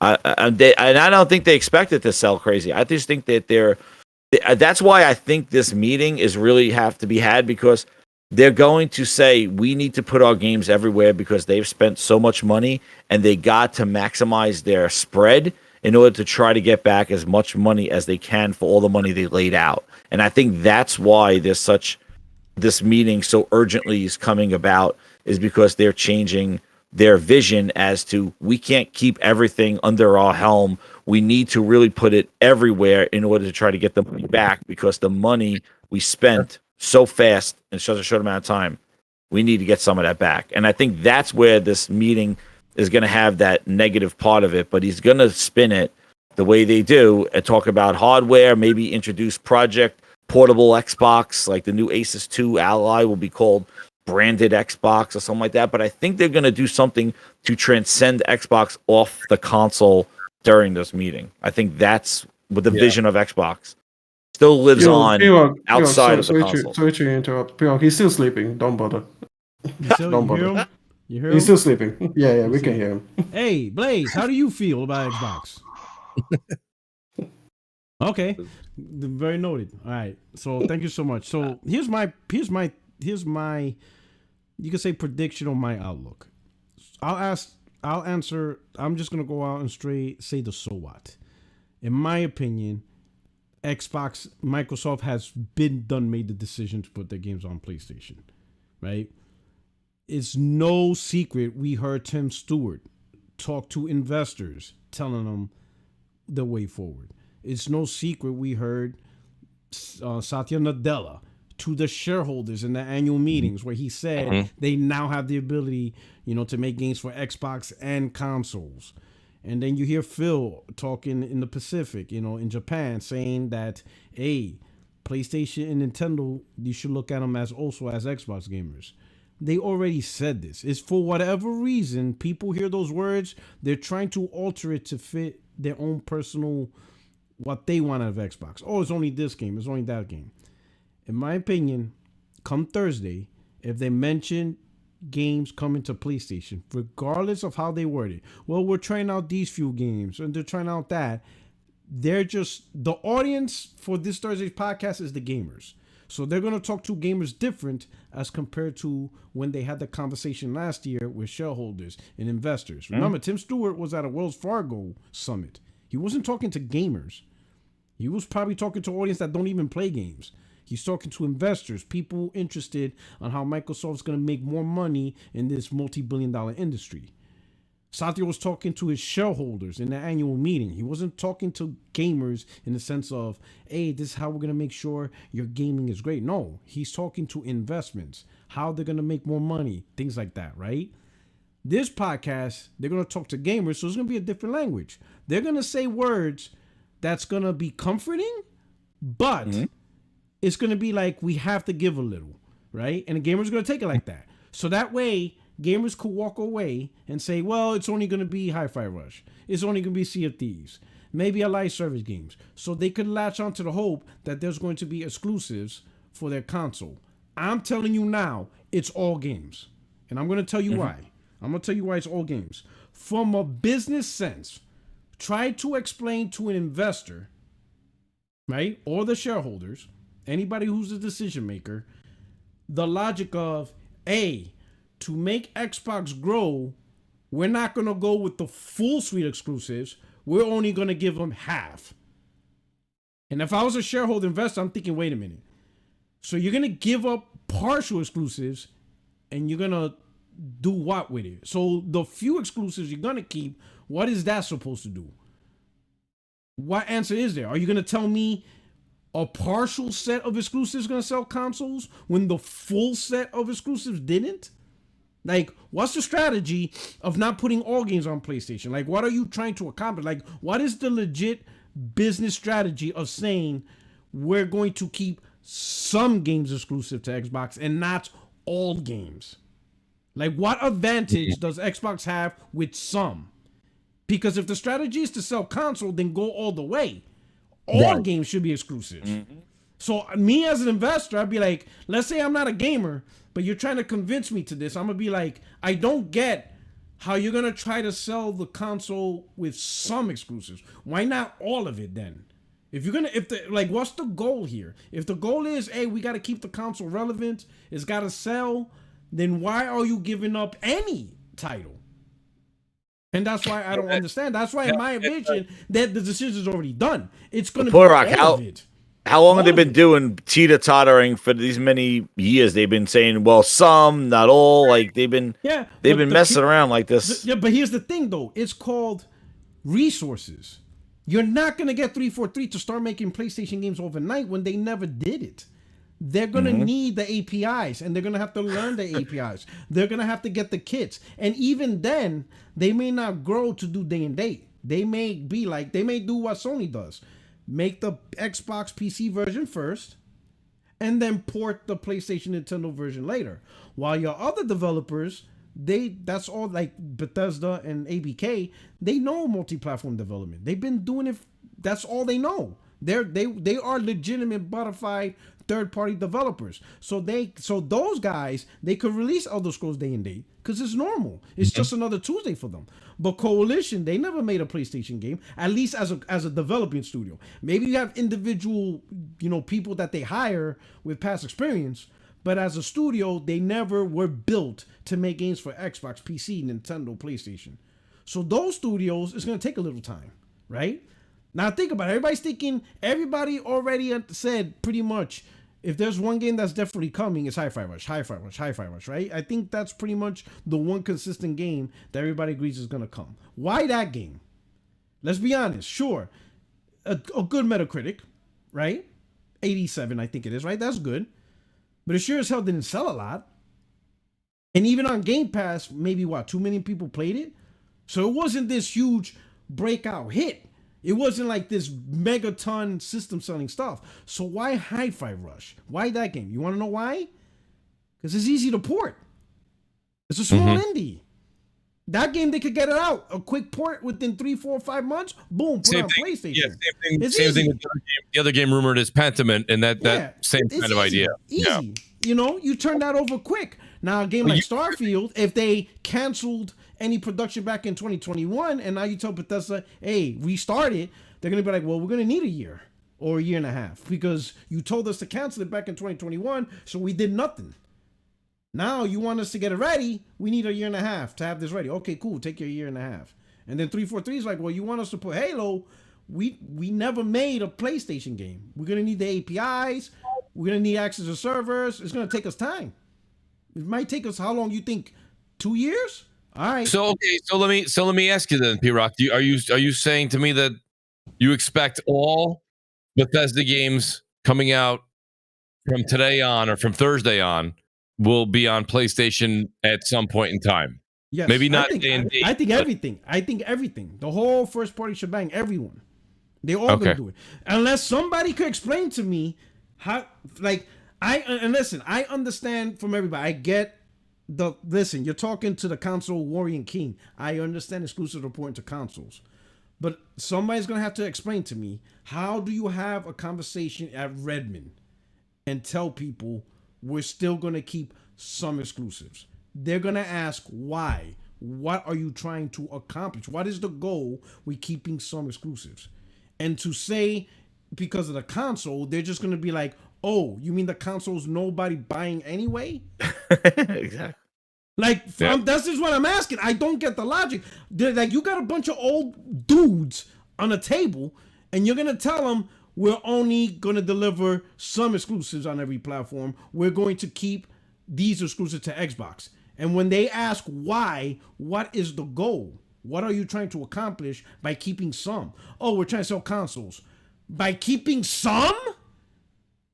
If you're going to sell consoles, then sell consoles. Yeah. Keep it all and strategize. Like, have the strategy, the marketing on all exclusives. But if you're going to give up some, in fact, by giving up some, you already implanted the idea that more is coming. Like, how do you explain to an audience? How do you explain to an audience some exclusives are coming, but others aren't? Which ones? How do you advertise that? That's going to be the topic of conversation at every Xbox event or game announcement. It'll be, so when is it the first thing everyone? Oh yeah, they're done. So when's this coming to PlayStation? Is this coming to PlayStation, and when? Is this one? Is that one? But then that's just from the gamer. But from a strategy, a financial strategy up at Redmond, how do you explain the strategy? Like from a financial growth decision that you're going to try to compete and make Xbox the console more popular, get people to buy it with some exclusives. Like that doesn't make sense. You're going to sell, so you couldn't sell the console when everything was exclusives, but now you're going to sell the consoles with less exclusives. And with people now asking, well, is this game coming to PlayStation or is that game? You're not going to sell consoles under that condition. The strategy doesn't make sense. If the strategy is selling consoles, then sell consoles all the way, all in with a distinct strategy. We got the games, we got the tempo. Now we got to include the marketing. We got to market the hell out of these games, and we got to let people know it's not on any other console. It's only on Game Pass supported platforms, and we got to stop using key terms. We got to stop saying you don't need a console. You don't have to say you don't need an Xbox console just to support cloud or PC. Because Sony doesn't do it. Sony does not advertise their PC games by saying you don't need a PlayStation. They don't do that. You don't have to do that. You could just make it aware, but you don't want to implant into people's heads you don't need a PlayStation console. You understand what I'm saying? So I don't understand when people say partial. Like, what does a partial exclusive strategy do for the console? It doesn't do anything. Either all in or none at all. And but they're not going. See what I don't think. I don't think again. Yeah, they're not going to say it. They're not going to. They're not going to say it. Oh, I agree. It's going to be everything, but they're not going to say it. It's all of it because it doesn't. It's all of it. It's all of it. You're getting. It's all coming to Nintendo PlayStation. The only if you go is resources. You know, who's able to develop it, how long it takes to develop it, right? And let's say if it's a case like the Switch, some games are not going to be on Switch. Like, you're not going to put Starfield on the Nintendo Switch. Maybe on the Switch 2, maybe. That's it. It's going to be a game of resource management. Who's able to do what? Mm-hmm. And that's the gonna be and you just answered what they're going to tell their investors. They're going to say, "Well, guys, we just started this thing. It's going to take time to port these games over." And what they're gonna do, that makes sense. You see, that's how they like you'd be like, hey, you could tell the investors, hey, not every game's gonna be day and date, and they're gonna be like, why? We don't have the resources. Like, for example, or we got to go back to make PlayStation games day one, but Bethesda is, Activision is, but it's gonna take off first party time. Ninja it's gonna take them time. 343 Coalition, they'll focus on the Xbox PC first. They'll port the games later. Because they don't have exactly, and that's how they buy time. We spend more money into them to make them bigger. And that's how they buy time. Yeah, investors could get that. Investors could be like, that makes sense. I get that. Yeah, and they don't even give the investors don't even care about Xbox. They don't even ask during the investors call about. But that's the thing. It's the video games. The investors, the shareholders, they don't look at it as a strategy of make Xbox console better. It's what's the best avenue to make the most money. That's all they want to hear. Now, if Phil was able to convince them the strategy to make more money is to focus on the console, and he comes out with this map, then But the truth is, there's no data that points to that. There's just really isn't.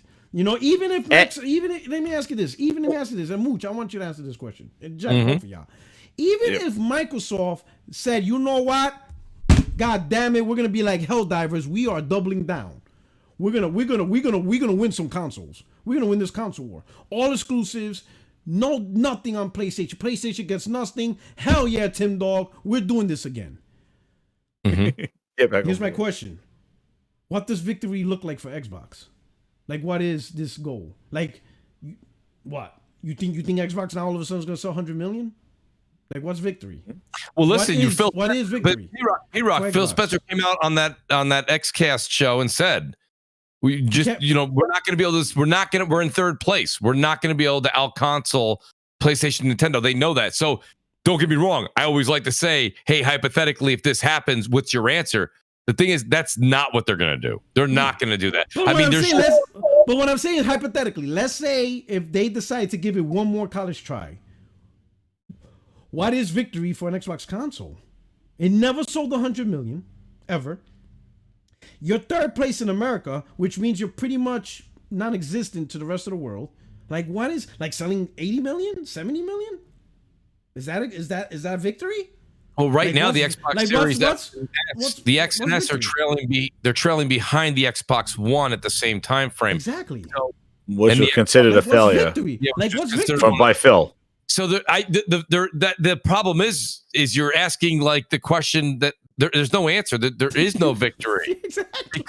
There is no, yeah. There's no There is victory no in console for Microsoft. They have dug themselves so deep in a hole that they don't really like. That's like they have put themselves. They can't even get to ever 360 numbers anymore. Like they have dug themselves with the lack of trust, with the gamer, with their constant pivoting and changing of how they distribute games, how they make games. They have studios now. They don't have studios. Oh, we bought studios. Oh, now we're buying publishers.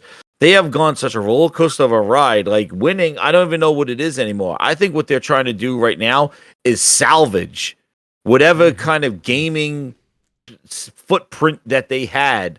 Is just try to say, hey, whatever we did, let's just try to milk that and do something with it in Satya's vision. Let's not. No, I'm sorry. You guys are such defeatists. No. Oh, there it is. If they are supposed to give you one more college try, do you? Yeah. By the way, he's still sleeping. But do you know what? Do you know what victory state is for them? Being number one in gaming. How about that? How about they have the most money? How about the fact that, hey, they actually know how to make good hardware?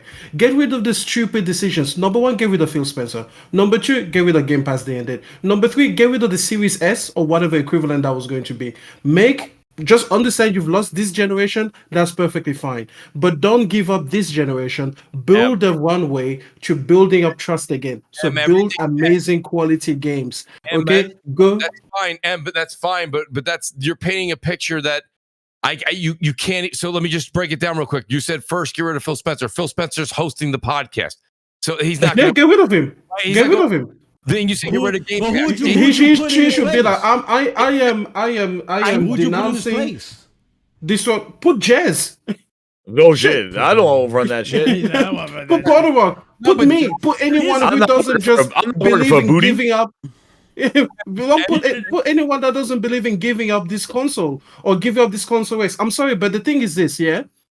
Gaming is the most profitable, the biggest entertainment sector in the world, and it's only gonna get bigger. We are only going to reach more gamers. You cannot afford, as Microsoft, to leave the living room. You can't. You can't. It's not something that you can do. They already lost Windows Phone, which they never should have done. They already lost Zune, which they never should have done. They already lost Surface. Yeah. Surface is like in the shadow right now, which it never should have been. Can I ask you a question real quick? When I say to you, what do you think of Take-Two? What do you think when I say Take-Two, the company or the publisher? What do you think of them? I think don't buy them. Like certainly don't. No, because that's not what I mean. Yeah, what? I think Rockstar. You think of Rockstar, you think big games, big time, right? Yeah, exactly. Right. So people sitting in their living rooms playing GTA 5 right now and soon GTA 6, they think Take-Two is a success. The thing I'm trying to say to you is when you said, they're not changing. They are going to go from a platform to a successful publisher. Mm-hmm. No, I refuse that. I refuse that. Do you know why? Let me tell you why. Leave in the box. Microsoft cannot afford to leave gaming. It doesn't make any sense. It just doesn't. They're not leaving gaming. No, but they don't. They cannot afford to once again. Like, okay, take a look at what they did Windows Phone, right? They are struggling so much now on the mobile front because they left their hardware. They had Nokia. Like, the thing is, Microsoft has all the ingredients for success and still managed to screw up. And they've done this so many times. Like, take a look at Zune. Amazing hardware, amazing software. Everybody loves it. But then you give up before it has a chance to actually become a thing. Take a look at Windows Phone. Again, amazing hardware, not so great software, but definitely potential, and people saw it. And then you give up before it has a chance to become a thing. And this was back in the day when Android and iPhone were not as established as now. Now, a brand new person coming into the mobile market, that would be like such a colossal hill. But back then, everybody was still kind of like jockeying for first place. What could they do with Apple VR? Was ahead of. Pardon? What could they do with VR? Exactly. They made Even the with VR. OEMs make all the hardware, and they stopped Yeah. supporting the Here's software. the problem anymore. with that, man. Xbox is not new. It's been around for 20 plus years, right? And But think that's what about I it. mean, No, PR. think about Like it. they But think have about- but they think have about all this. of the ingredients. They have the built-in legacy. They already have the success but think about right this. there. Think They about just this. refuse to just go for gold. Think about this. The most successful Xbox is equivalent to the most unsuccessful PlayStation. But That's it the is best- still more that's- successful than like some of the worst Nintendos, You know what I'm saying? right? You know, So but it's yeah. it's still kind of in between. But look what Nintendo had to do. Nintendo themselves said, you know what? We're no longer going to compete with PlayStation because we can't. So we're going to do our own thing in a completely separate environment. They went to a place PlayStation's not. PlayStation is not providing that mobile experience with console quality titles. They're not there. PlayStation's nowhere near that area. And so Nintendo recognized, you know what? We are the most dominant mobile gaming company ever. If there was one thing that they never faltered was their mobile devices. The Game Boy, Game Boy Color, Game Boy Advance, DS, 3DS, nothing touched it. Even when Sony attempted with the PSP, still got crushed. And they saw the light and they'd be like, you know what? This area is our safe space. So we're going to focus in that area and no one's touching it. And PlayStation won't be able to touch it. Microsoft's realizing the same thing. They're realizing, wait a minute, PlayStation's way too tough in this area. When your best success is like, you know, if it's like me, if my best performance is somebody's third place, I'm not going to win the gold. If the very best I ever done is be last next to my competitor on their worst, like if I'm in a race and the guy's drunk, high on opium, and I tied him, then what the hell's gonna happen when he's off drugs and in peak condition? Like there's nothing I could do. If my peak condition is as good as a crackhead, bro, I gotta find another sport. Like it's like Michael Jordan. It was Michael Jordan playing baseball. It didn't work. You gotta go back to basketball, right? And Michael and even Phil said it. If there was one gen that was the worst to lose, and I could see where he's going with. If there was one gen that was worse to lose, it was the Xbox One gen, because that was the gen where everybody started accepting digital games. And with Nah, digital that's just games, the creator in him. like, That is like, just the creator in him. It's no, That- think about it. No, it's but think about it. People building digital libraries, they don't want that to go away. Yes, Want to I get keep that. it is part of that. Right? With Xbox, nobody really established anything. So there was no harm in leaving it because there was nothing really to establish, right? Yeah, but No, actually, but that's the one no. that But did establish things. if And you then they look- left for PlayStation. if you look Huh? at the 360, that actually had a bigger digital library of Xbox Live Arcade. They started a digital store and stuff, and people left that whole thing and went. Well, I guess since it didn't carry with you, I guess then it was a kind of a neutral thing. Yeah. But people left that whole ecosystem and went to PS4. They, but I guess because the games didn't carry with you, and they try to do it with getting the games back. But when he did make that statement, he talked about Fortnite and Rocket League. And the thing is with cross-play, those games if those are what people are playing with when he talked about libraries, he talked about they're playing the Fortnites, they're playing the Rocket Leagues. The thing is because of crossplay, they could easily migrate between consoles, and their progress and everything goes with them. So if they leave PlayStation and go to Nintendo, they could play Fortnite like they never left. So those games are not good examples of digital libraries that he talked about. That's what he did say. Let me do the super chats and maybe make one more point. The super chats. We got Vito. He says, I think we'll need to pay very close attention to what they are and aren't willing to rule out as far as ports go. Absolutely, we definitely do. True Witty. ABK killed Xbox because they can see Xbox buys less, and that's what I want to touch on. And then Joey Salas, he says, "Yo, 60FNO crew will, with word of mouth spreading of with Helldivers 2 servers, be able to handle the upcoming 3-day holiday weekend in US." Oh yeah, President's Day. Probably not. I got a 4-day weekend. Here's my thing, and I think this is the biggest catalyst, right? Right. I think we're undercutting. All right. When Microsoft bought Bethesda and Activision Blizzard, they got more than just IPs. They got more than just people.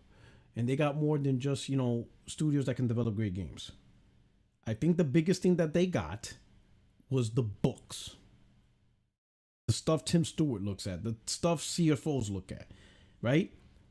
And I think with the combination of, because before Bethesda and Activision, they don't really know as much about Sony and how well they do until, obviously they'll get statistics from NPD, they buy data from that, but the only true data that they ever had was Minecraft, because they knew exactly, how many PlayStation gamers bought and play Minecraft, and that's about it. Then they bought Bethesda. Now they looked into their books, and now they got another sample. And I think once they saw ABK and they got those books, the CFOs are like, wait a minute, this is bigger than, we did not anticipate this. These numbers that we're seeing combine Minecraft, but ZeniMax and ABK in total, PlayStation's more dominant than we thought, right? And then in order to go into this console war, right?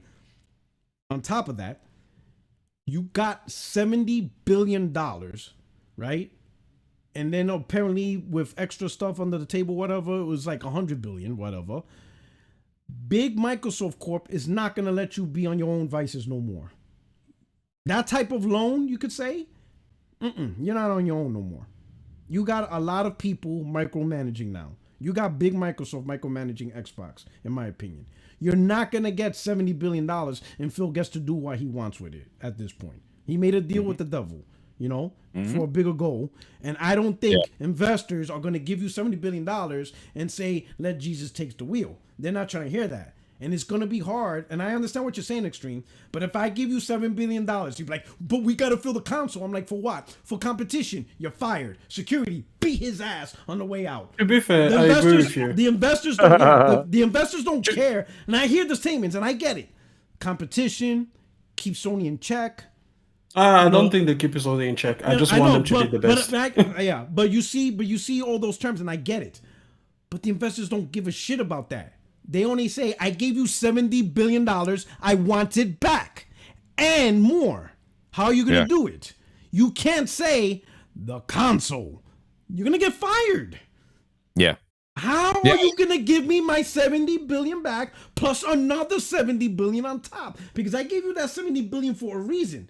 It isn't so that way you can survive or Xbox gamers could be happy. Fuck them. I gave you $70 billion so you can make me $70 billion more. How when are you they made do that it? deal, The P-Rock, console when can't they made that deal, like you're talking about, what they legitimately did, Satya wants services. He wants subscriptions. He wants monthly revenue, monthly billing to go on, and that's how they make their money. Azure, et cetera, et cetera. So with them getting out of the box eventually, out of the console business, that's why, because M was just saying, oh, well, I don't want them to, they're not going to, dude, Xbox is going to be around for a very long time. They're going to be a publisher and they're going to be on your phone, your Samsung TV, your refrigerator as Game Pass. That's what, when P-Rock, you said it yourself, he made a deal with the devil. That devil said, I'm going to keep Xbox alive and well as a reoccurring subscription service. Selling their software. That's what Microsoft's good at. They're not a hardware business. They're a software business. So they're going to continue. The problem with that much that I find, is that the reason that they are successful with Office, for example, is because Office is at the industry standard, right? Like people don't have a choice but to get Office. Xbox Game Pass is not the industry standard. So I just don't think that there is a successful path to just being services alone. Well, but see, that's why they're double. That's why they're putting a safety net. The safety net is they'll also sell their games on PlayStation. So if you don't want to have the app and you don't want to pay the monthly subscription, then you can buy it on PlayStation, Nintendo. That's what this is. I think that's the long game. That's not Thursday, like Jez was saying. That's not Thursday. That's the long game. They're still going to have another console after this. So that's not what I'm talking about in the short term. We've been talking for a while on this subject, so we're kind of. I would think at this point we're kind of branching out, right? This is now we're saying, why are they making these moves? That's what I think these moves are for, is because they want to leave the hardware space eventually, and they want to be an app, and they want to sell their software on other services. That's why I said to you, Take-Two back in the day, ZeniMax. You hear these names, you're like, wow, big time publisher. Microsoft now is Activision. I mean, we all have to kind of sit back and think about that for a second. If I asked you how big Activision was 3 years ago, you'd be like, that's a huge company, man. They're big. They're a staple. They're a pillar in the gaming community. Well, now Microsoft is them. So they don't need the box anymore. They want to be a publisher. They want to sell software. They want to sell their app. They want to have you spending $10, $20, $25, $30 a month. That's what they want. And if you don't want that, that's fine. Go buy their game on PlayStation for $70, and they'll take their 70% that way. So Xbox is not going away. It's only going away in the sense that we live in it today. But Xbox is not going anywhere. So I want to show you something extreme. I put it on the screen, right? You mentioned Windows Phone and how they failed, right? And they shouldn't have, right? So they attempted, they failed. Now look at the strategy. To push Windows OS on a phone, they attempted to create the hardware. They clearly got beat by iOS and Android, so they backed out. The hardware, the method to push Windows as a mobile smartphone OS failed because it relied on the hardware. Now Satya says, you know what? We're going to take Windows off the hardware and we're going to work on it to make it cloud. Now think about it. Where they lost in the hardware, if they're successful and they make Windows OS in the cloud, they now won the phone market because now any phone is a Windows phone. You see that's Satya's mindset. But I heavily disagree with that because who is going to use this Windows on cloud? What? Think about it. Who is going to use it? Okay, that's a whole different discussion. They don't care. They just want to be there. So the discussion is not going to be whether it's successful or not. I'm just trying to tell you Satya's mind. In his mind, but the thing is, I understand Satya's mind, but I also think that he has limitations. He sees success in cloud-based services in areas where they are the dominant force and there's almost no one that can touch them. I know that Google, Sheets and Word and the equivalent exists, and I know that Apple has like Pages and everything like that. But when you look at the market share that Office has, I mean, those things don't even show up as a blip on the radar. So when you force people to then use a subscription model for that, they are going to move that way because you're such a heavyweight. It's the exact same thing with Adobe when it comes to the creative suite, right? Like I pay for Lightroom, I pay for subscription, I pay for Photoshop, Premiere Pro, everything like that, because I'm such a heavyweight that by the time that I came into it and I'm used to that now, I don't want to go and learn DaVinci Resolve. I don't want to go and learn an equivalent to InDesign. I don't want to go and learn all of these tools because I've invested so much learning into this particular skill set. So, of course, when Adobe then says, hey, you know what? You can't buy Photoshop anymore. You're just going to pay us a monthly subscription. Guess what I say? Oof, I don't like that, but I'm going to do it. Because they are the heavyweight in that industry. This thing about Windows on cloud and everything, sure, okay, I picture myself with my Samsung phone running Android, which I'm perfectly happy with. Why on earth would I log into Windows Cloud? Now, what would that do for me? Okay, so let me ask you this. If you have Windows PC at home, you now have access to your Windows PC. Yeah, but first of all, remote viewing or remote access for PC has never been great. So if they actually got that one thing right, but there's a difference between remote access and actually having an OS running on your phone. That's equivalent to it's this literally. But why would I want that? Let me put it this way. But why would I want that? So then, why would you want a Windows phone with that logic? It's the same thing. But I would want the Windows phone because the hardware and the software will be integrated so that I don't get Android. Like it will have its own advantages. And if you have better communication with PC, that would be fantastic as well, right? Yeah, but the thing is, here's the thing. With the cloud, and I think what you're arguing is, why do I want it? Maybe you don't want it, but think about it this way: with Windows Cloud, every single customer has access to it. No Windows hardware phone will ever have every single customer. That means you have every iOS customer, every Android customer that's out there. Anybody who made a phone can make the decision to use Windows OS. But will people use it though? Like just making something accessible doesn't mean that people would actually come and actually partake in that. They're realizing that. That's why they keep pivoting. Yeah. No, but here's the thing. The amount of people Windows OS in the cloud will reach is more than hardware would ever reach. Let's be honest. Their hardware will never. A Windows phone will never reach that market. to that level. But will they actually use it? The question you're asking, why would I use it? That is Microsoft to try to advertise the advantages, right? You can have your iPhone. Microsoft's not trying to tell you, don't buy an iPhone, buy your iPhone. Enjoy your iPhone. Enjoy the blue chat box, right? But do you use Windows? Do you have a Windows PC at home? Do you have a Windows laptop at home? Do you have those stuff? Do you have work productivity that's Windows based? Do you work for a company that's Windows based? Yeah, I do. Well, there you go. There's your reason. You can now log on and you have access to all your work productivity stuff. You have access to all your PC stuff. And I didn't force you to get rid of your iPhone. Keep your iPhone. Enjoy your blue thing. Keep your Android. Keep your Samsung. Keep it. I'm not telling you not to buy it. Enjoy it. Take your pictures. But, hey, oh shit, your job use Teams? Yeah, we can integrate that easily. You see what I'm saying? Now it sounds appetizing. I did not force you to go away from what you truly like. You love your Samsung. You love your Android. You love your widgets. Oh, I don't talk to people with green message chats. I'm sorry. I'm bougie. Blue or go to hell. Hey, I agree with you. But hey, I heard your company, primarily works with Windows product stuff. Oh, you work for the Department of Defense. That's all Windows. Keep your iPhone. But hey, you can log on to your account. Oh, your school gives you free subscriptions to all this stuff. Hey, you could log on to your school account. You have access to it. And we did it without forcing you to move away from what you love.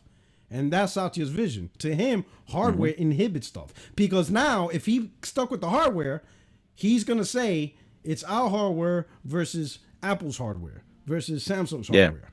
You and the hardware costs them money for the research and development. You have to choose, right? And more often than not, more people are going to pick Apple or Samsung with the Android over Windows. It's just going to happen, right? Or he could say, pick whatever you want, but this is why you can use our stuff as well on your device.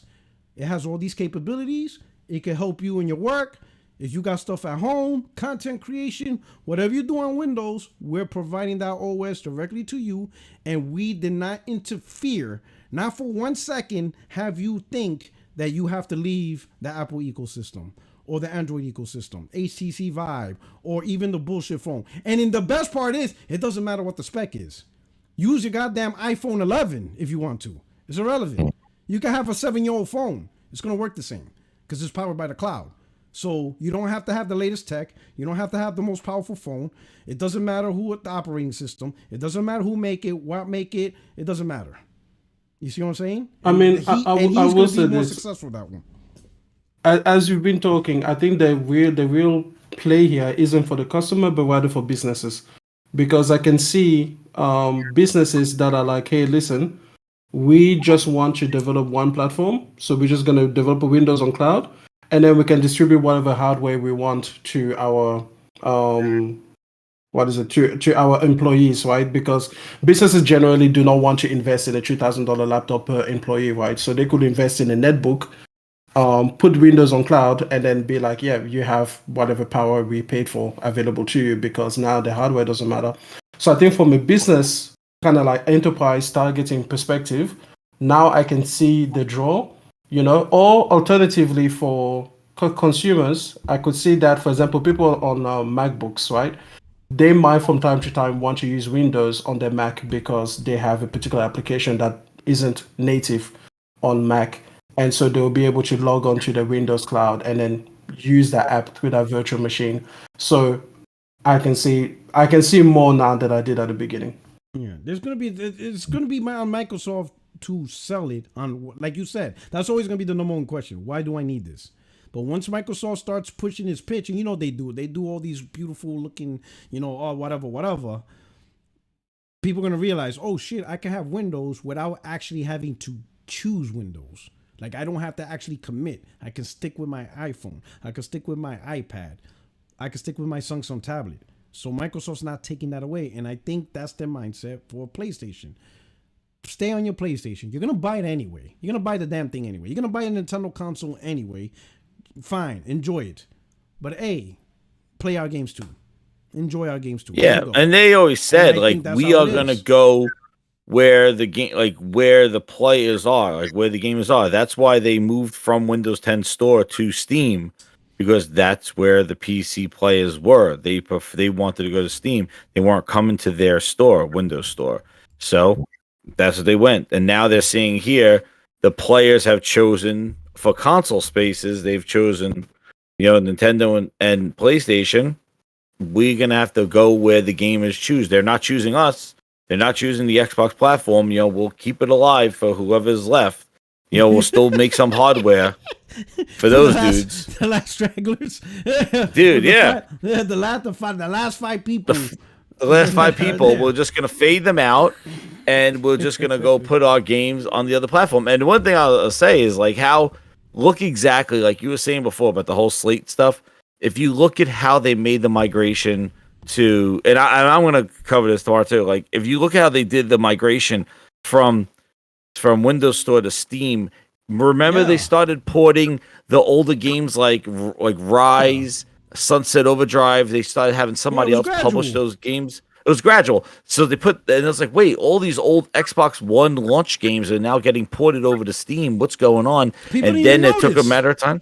They didn't even notice when they did Day and Day on Steam. What's crazy is they weren't even making announcements that they were porting over some of their older games to Steam. It was like another publisher that was doing it. And everybody's like, oh, that's not Microsoft. That's somebody else publishing. And we saw Sunset go to Steam, Rise go to Steam. And then here comes the announcement, Major Master Chief Collection, Steam. Everything from now on is Day and Date on Steam. Thank you very much. Yeah. And that's how they did it. They did a little bit. So they could do the same thing here. They're going to start with your Pentiment. They're going to start with your Hi-Fi, blah, blah, blah. And as they build up that portfolio, because the thing is that they did not, this is not the first time they make games for PlayStation and Switch. That's why I'm saying there's a shift here. And I remember what they were saying. The reason why a lot of these leaks came out was because there was a huge purchase of PlayStation 5 dev kits by Microsoft for this. That was one of the parts of the leak, that they purchased a whole bunch of dev kits. This is a mind change there to plan on what they plan on doing. Some games are going to be ported quickly. Some are going to be changed to multi-platform development. Some do, but they're going to keep it close to home because they're not going to say the whole slate just yet. They got to still have enough people on Xbox to keep them at bay, stay here, and then they'll pull the Band-Aid. So what you got to ask yourself after Thursday's call is that you should just be that this call exists should be your warning sign that this is just a matter of time before the final curtain comes for what they do, because they don't believe in the console anymore. They never have, ever since they explored PC stuff and 2 billion gamers and they left the Xbox console to rot, even though they were telling you about the most powerful console in the world. Hell, if they had software to support their claims. They didn't even give a shit. That should have told you. That should have been another notification that they don't care about this console. Now, they're just going to procrastinate this more. They're going to have Phil come up there with his little glimmer in his eye and wink at you at the camera and get all you guys all tizzled and excited, nipples hard and everything. Pause. That's what he's going to do. And, and then you'll get right back on board, or you decide to be smart and realize that this is a sinking ship. There was an article today that was brought back up, and it was from PC Games. It's actually dated. I have it right here. I can send you guys the link. March 8th, 2016. The title of the article, Phil Spencer says not every Xbox game will come to PC. There you go. Oh, you gotta send me the DM. You gotta send me that. Philness. And I'm gonna put it in the hands of J-Dub. I'm gonna let him with that one.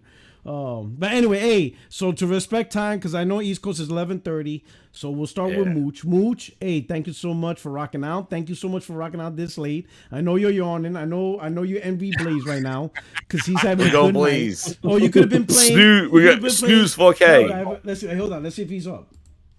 Oh, he's awake now. He's awake. On mute him. Blaze.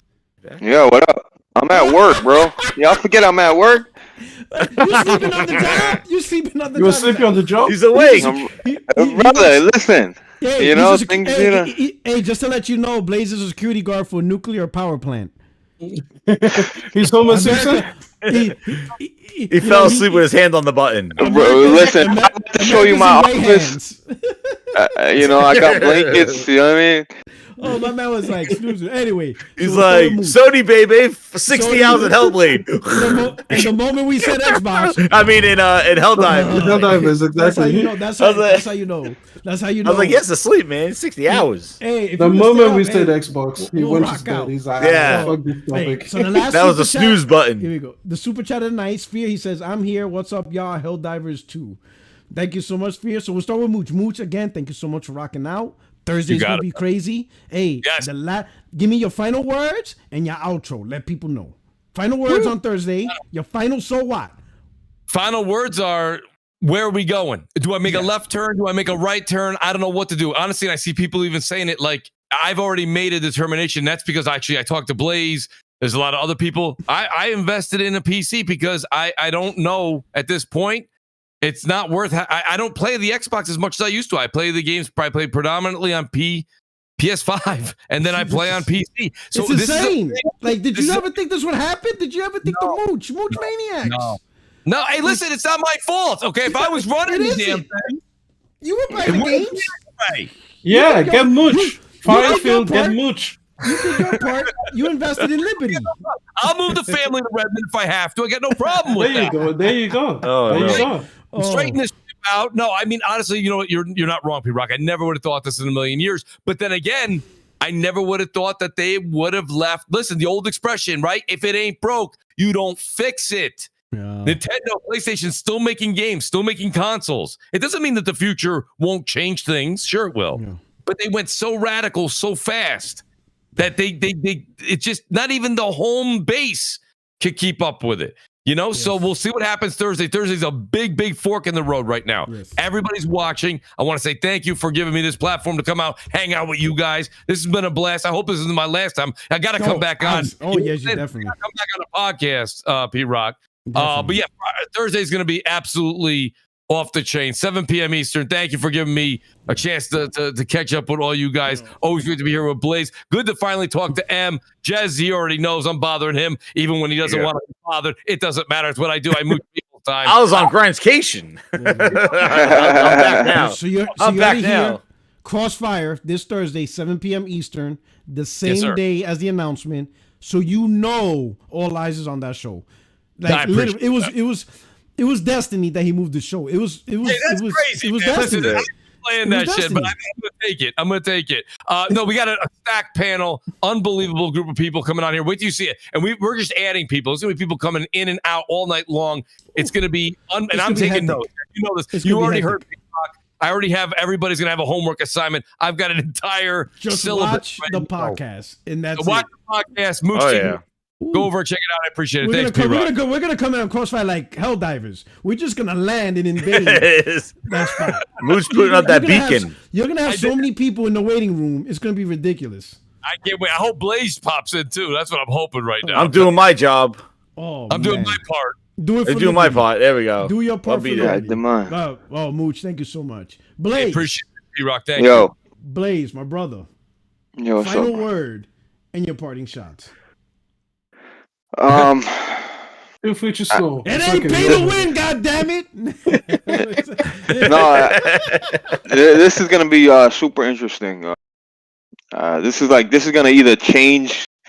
You know what I mean? It's like it's either gonna be the end of an era or like, you know, all these bots already told me, Blaze, you know, you were on my show last week where they saying they walked it back, so it's gonna be super interesting to see what happens.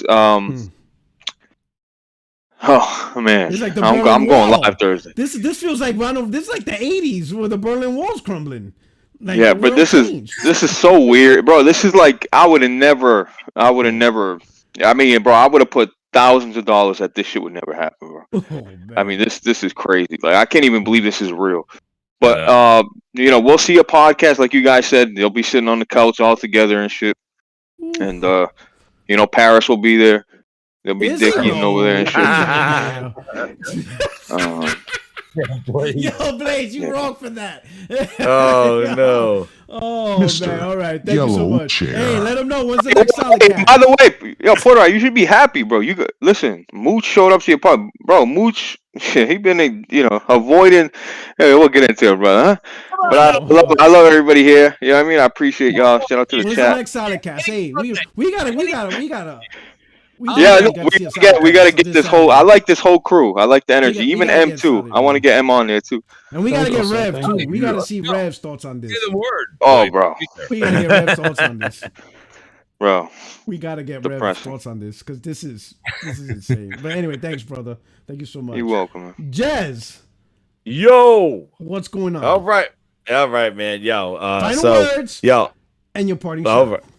Gotcha. Yo, awesome show. Everybody hit that like button. This was an awesome show. This was we did come in here like Helldivers here with all this stuff. But let me tell you, this show on Thursday, for me, I'm not looking at it as a pivotal point. I think it's going to be Phil Spencer, Phil Ness damage control, 101, keeping then the little glimmer of light open. And he's just going to be like, I'm still here, everybody. I still believe in Xbox.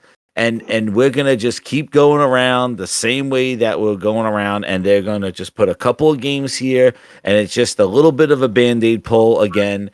And they're going to move forward. I don't think this is end of days because they won't make it that easy for everybody. Because, they just like be done with it. I think it's such, dude, I know. I think it's such a disjustice to to the gamer, like a disrespect to the gamer in the sense of like, hey, just be honest with us. You're trying to earn back that honesty that you said when you were sitting on the couch with Booty last year when you were talking about how Fable was still gameplay. Like, just be honest and you're supposed to be transparent. Do that. Like, if the Xbox is not the thing, then you have to pivot because stop stringing people along with this hope that you're going to do something because you know damn well that in your mind, in your vision, in your financials, Xbox is not doing it in the traditional sense. And they've said this so many times, but nobody wants to listen. And eventually, they're thick-headed. They're going to have to say, they say there's no more consoles on shelves, that's when people will learn. Because they're going to take something on Thursday's call and still believe, like, oh, Xbox is going to come back. This is an incredible move. Put your games on PlayStation. You'll get so much more money, and you'll beat them. It's like, oh, God, just want to hold your head. You got people. What are we doing here? Listen, it's all about great games. Games that people want to play, games that turn heads, games that have people talk 2 hours about how they can't wait to go play it again. It's about the great games. And if you don't make it, then nobody gives a shit where you are. You could be on every PlayStation device. You could be on every Switch. Just like what M was saying, just by putting it everywhere doesn't mean it's going to be successful. And they never thought of that next level. They just say, just get it there. We'll figure it out later. And they're figuring it out now that, hey, oops, it's not working. And now they're going to try something else. So Gaming Grindhouse tomorrow. We're going to talk about some predictions. Tomorrow I'm going to do the Gaming Grindhouse. And then Thursday, I'm probably going to do a live reaction as they're sitting on the couch over commentary because I can't wait for this one. So keep it locked to the Gaming Grindhouse and hit that like button. Guys, it's been awesome. I appreciate speaking to everybody. And we got to get you all into the Grindhouse. Grind those gears. Yeah. This crew was wild today. Let's go. Thank you so much. All right. Hey, M, final words, imparting shots. Hey, listen, man. I have so much to say as my final words. I apologize for the long outro. Hey, guys, first of all, listen, don't listen to all these ponies, guys, especially Aaron. Aaron, I see you in the chat. You're holding it down. Don't listen to all these guys. Here's what happened, okay? The Xbox community filed for divorce, okay? They put the divorce paper there on Phil Spencer dining table, and Phil was like, why? What's going on, baby?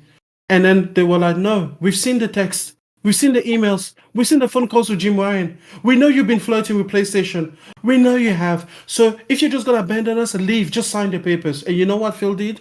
I'm going to tell you, Aaron, this is for you. You know what Phil did? He looked at it and he considered it, okay? He had the whole week. He said, you know what, baby? You're right. Let me take a moment to think. And he's going to come back. He did some counseling, okay? He went there. He talked to his associates, to his friends. He talked to the boys, like, which one should I pick? Should I pick Xbox? Should I pick PlayStation? PlayStation's sexy, she's curvy, you know. Xbox, she's robust or something. But the point is he did, okay? He went there, and then he's gonna choose you. Okay, that's what's gonna happen on Thursday. He's gonna choose you. He's gonna be like, baby, we've been together for 20 years. I'm sorry that I looked aside. I looked askew. I looked at PlayStation with her sexy curves. Okay, and you're a bit blocky, but he's gonna pick you. Okay, Aaron, you make sure that you keep up the hope. He's gonna pick you. He's gonna say, you know what, baby?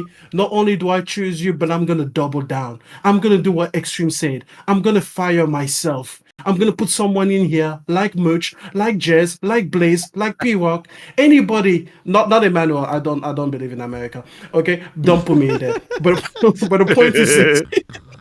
The point. Hey, listen. I don't believe in America. He said. Our spiders don't have guns. They don't have automatic rifles, okay? So the point is this, leave me out of it. But the point is this, he's going to pick you, and he's going to choose to double down, and he's going to choose to slay that dragon, okay? That Goliath that PlayStation is, he's going to double down and say, we are taking them down. He's going to march into that boardroom. He's going to put his nuts on the table. He's going to say, measure my $70 billion dick, because we are going to go and kill them, okay? That's what they're going to do. They're going to double down. Nothing is going to go to PlayStation, okay? Except for Call of Duty and things they've already signed away. Listen, some mistakes were made, okay? He flirted, he sent a few sexts, okay? A few things were exchanged, but he didn't sleep in bed with PlayStation yet, and he's never going to do that.